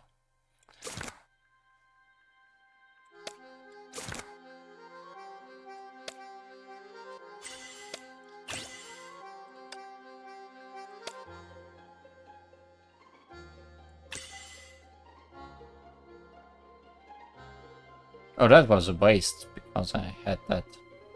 I just got that card double anyways.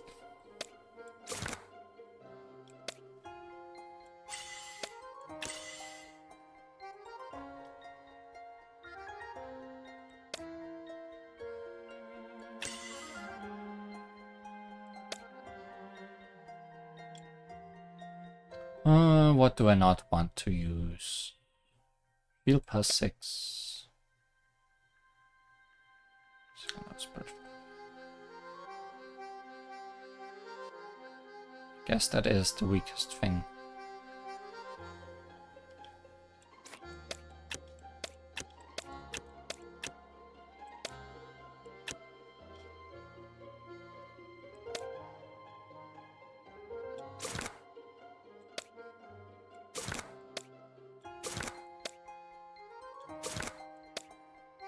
Ah!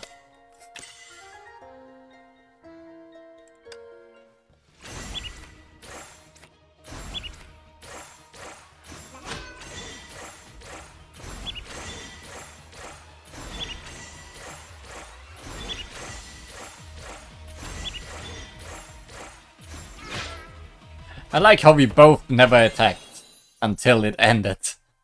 Suddenly. Principal! Yes, it is, Cecilia. This lesson contains the core material for the semester. Students, class is now in session. A new magic cumulative has appeared. Cumulative will set a timer. It goes down by 1 whenever you play a card. When the timer ends, it will trigger the special effect of cumulative. Place a cumulative card. Aside from cumulative, there's also a speed boost. After triggering a speed boost, all timers on the field will be affected, so it's usually placed last. Play speed boost and get ready for battle.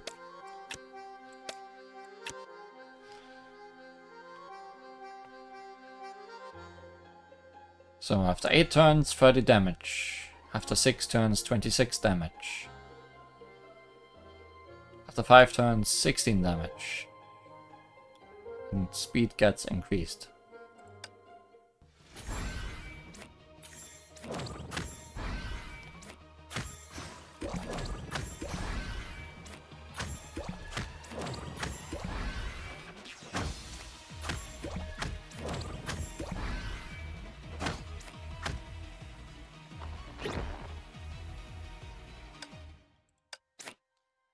We're about to wrap up the advanced lesson. Stay focused. This card will sync all cumulative timers effects to the smallest value of the current countdown. All cumulative timers on the field change to the smallest value among them. This card will copy all existing cumulative effects and corresponding countdowns on the board. To get the most out of it, this card is usually placed after other cards. So for the remaining cards, just watch out for their sequence and mana consumption and nothing should go wrong.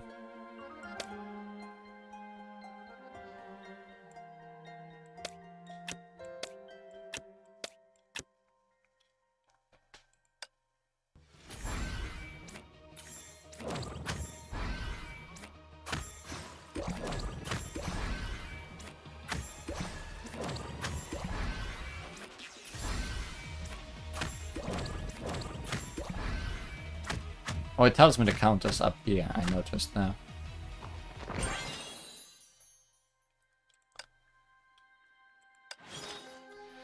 There's a quiz today that will count towards your grade.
This is just better than the mana one.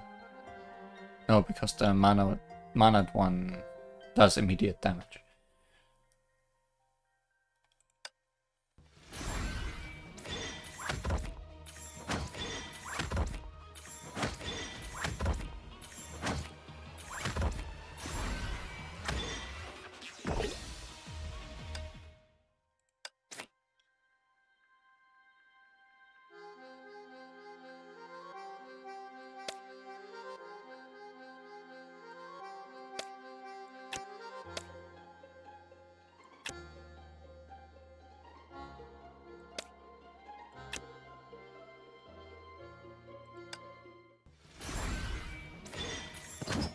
Forest Dadum Cavalry.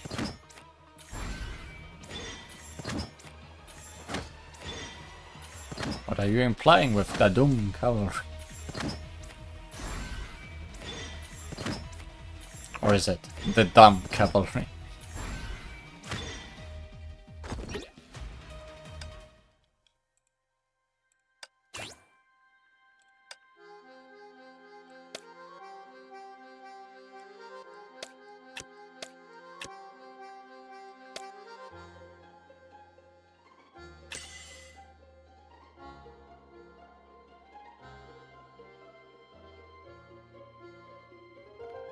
Two or more cumulative timers counting down on the field. Deals 30 damage.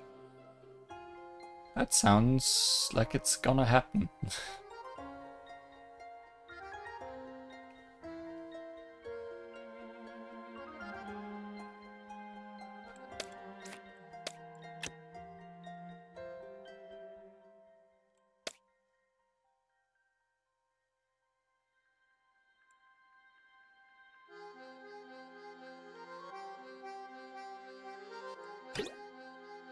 Insufficient mana? Where? Oh no. This costs mana.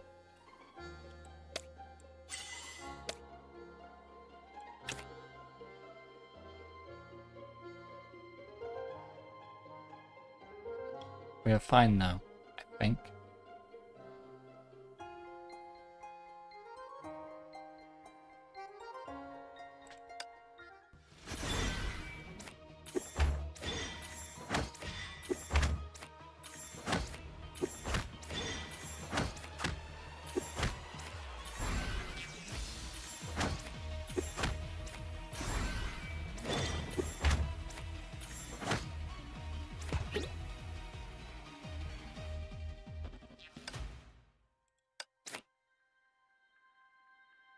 The Doom cavalry. Okay, that makes sense.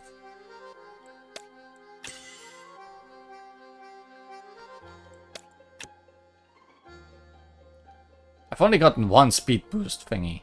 Well, I got one speed boost thingy twice.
Speed boost.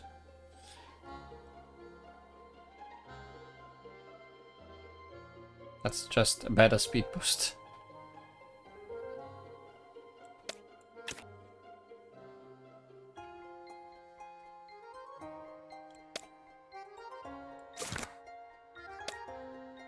Copy all cumulative effects on the field.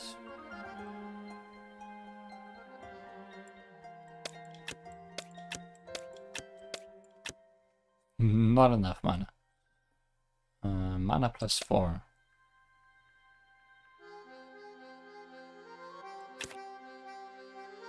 Now we are at good mana level.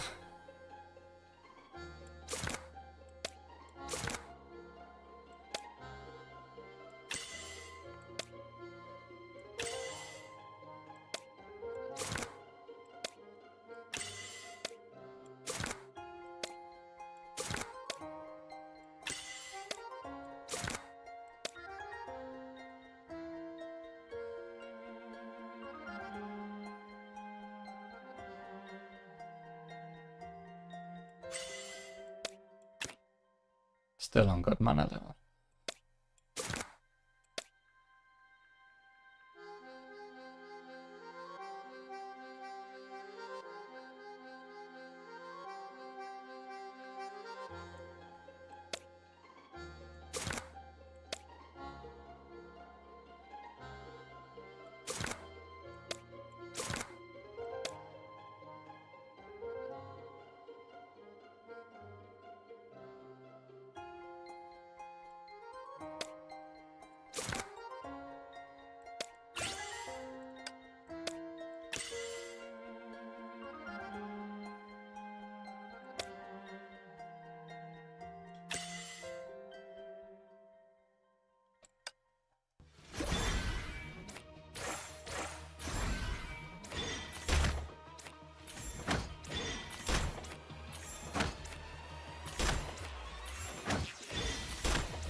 Beat him up, Cecilia.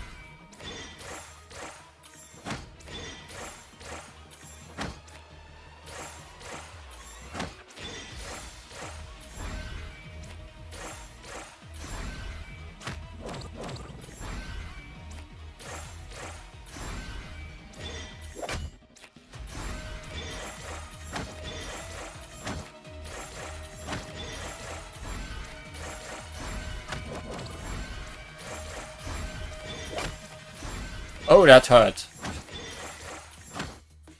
that almost did not go well.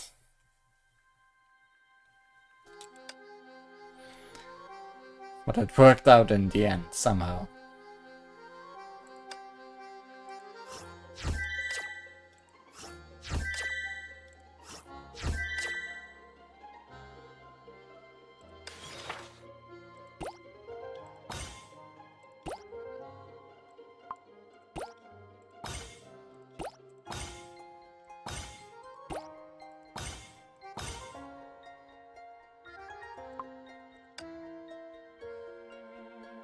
But that's all for before the endless stream ends that I want to show off.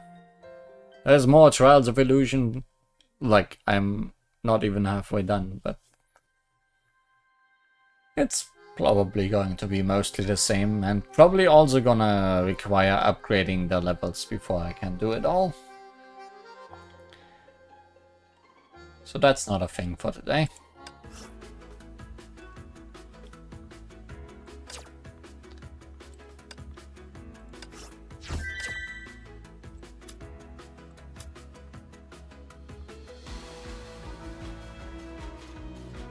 And cannot get this costume yet, because it's locked behind card games. It's a swimsuit costume for Kazumi.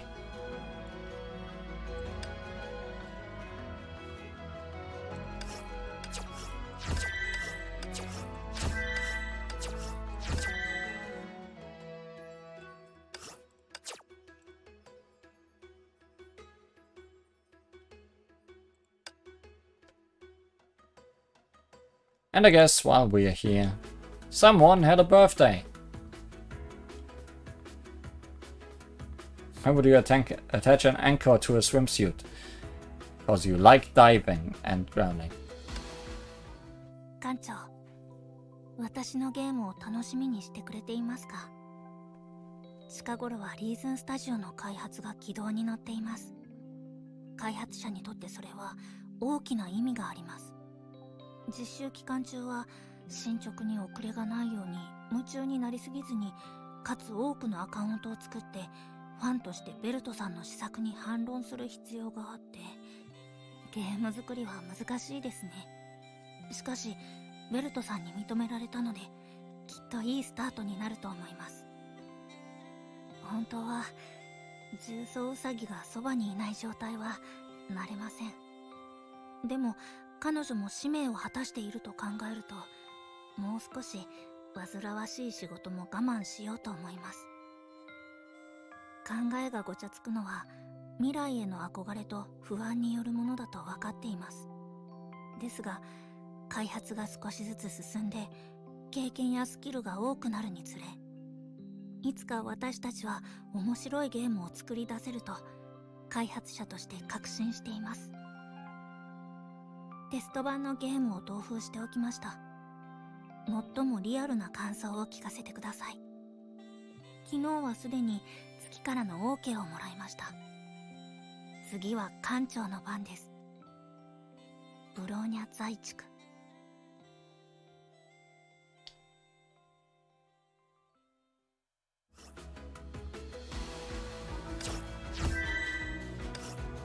Arahato Preview. A demo cartridge for the new game developed by Studio Reason. Ronja initiated the development of this action game, and it's said to have received positive feedback from friends. One Kiana. There are words written by the producer on the cartridge. Trust me, it's going to be a bestseller for sure. Smug Bronya.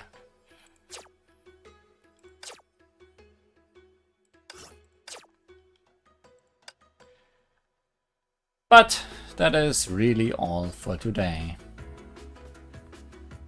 How do you gain stamina from it? By eating? No, by playing it. And the animated emoji on paper will probably follow us until they decide to do something else with birthday wishes again. 艦長、働き詰めで疲れませんか？ A little bit tired. I guess it's about time to go to sleep. So see you again next time. Who knows what's next in store on Honkai Impact 3rd? I don't. Bye bye.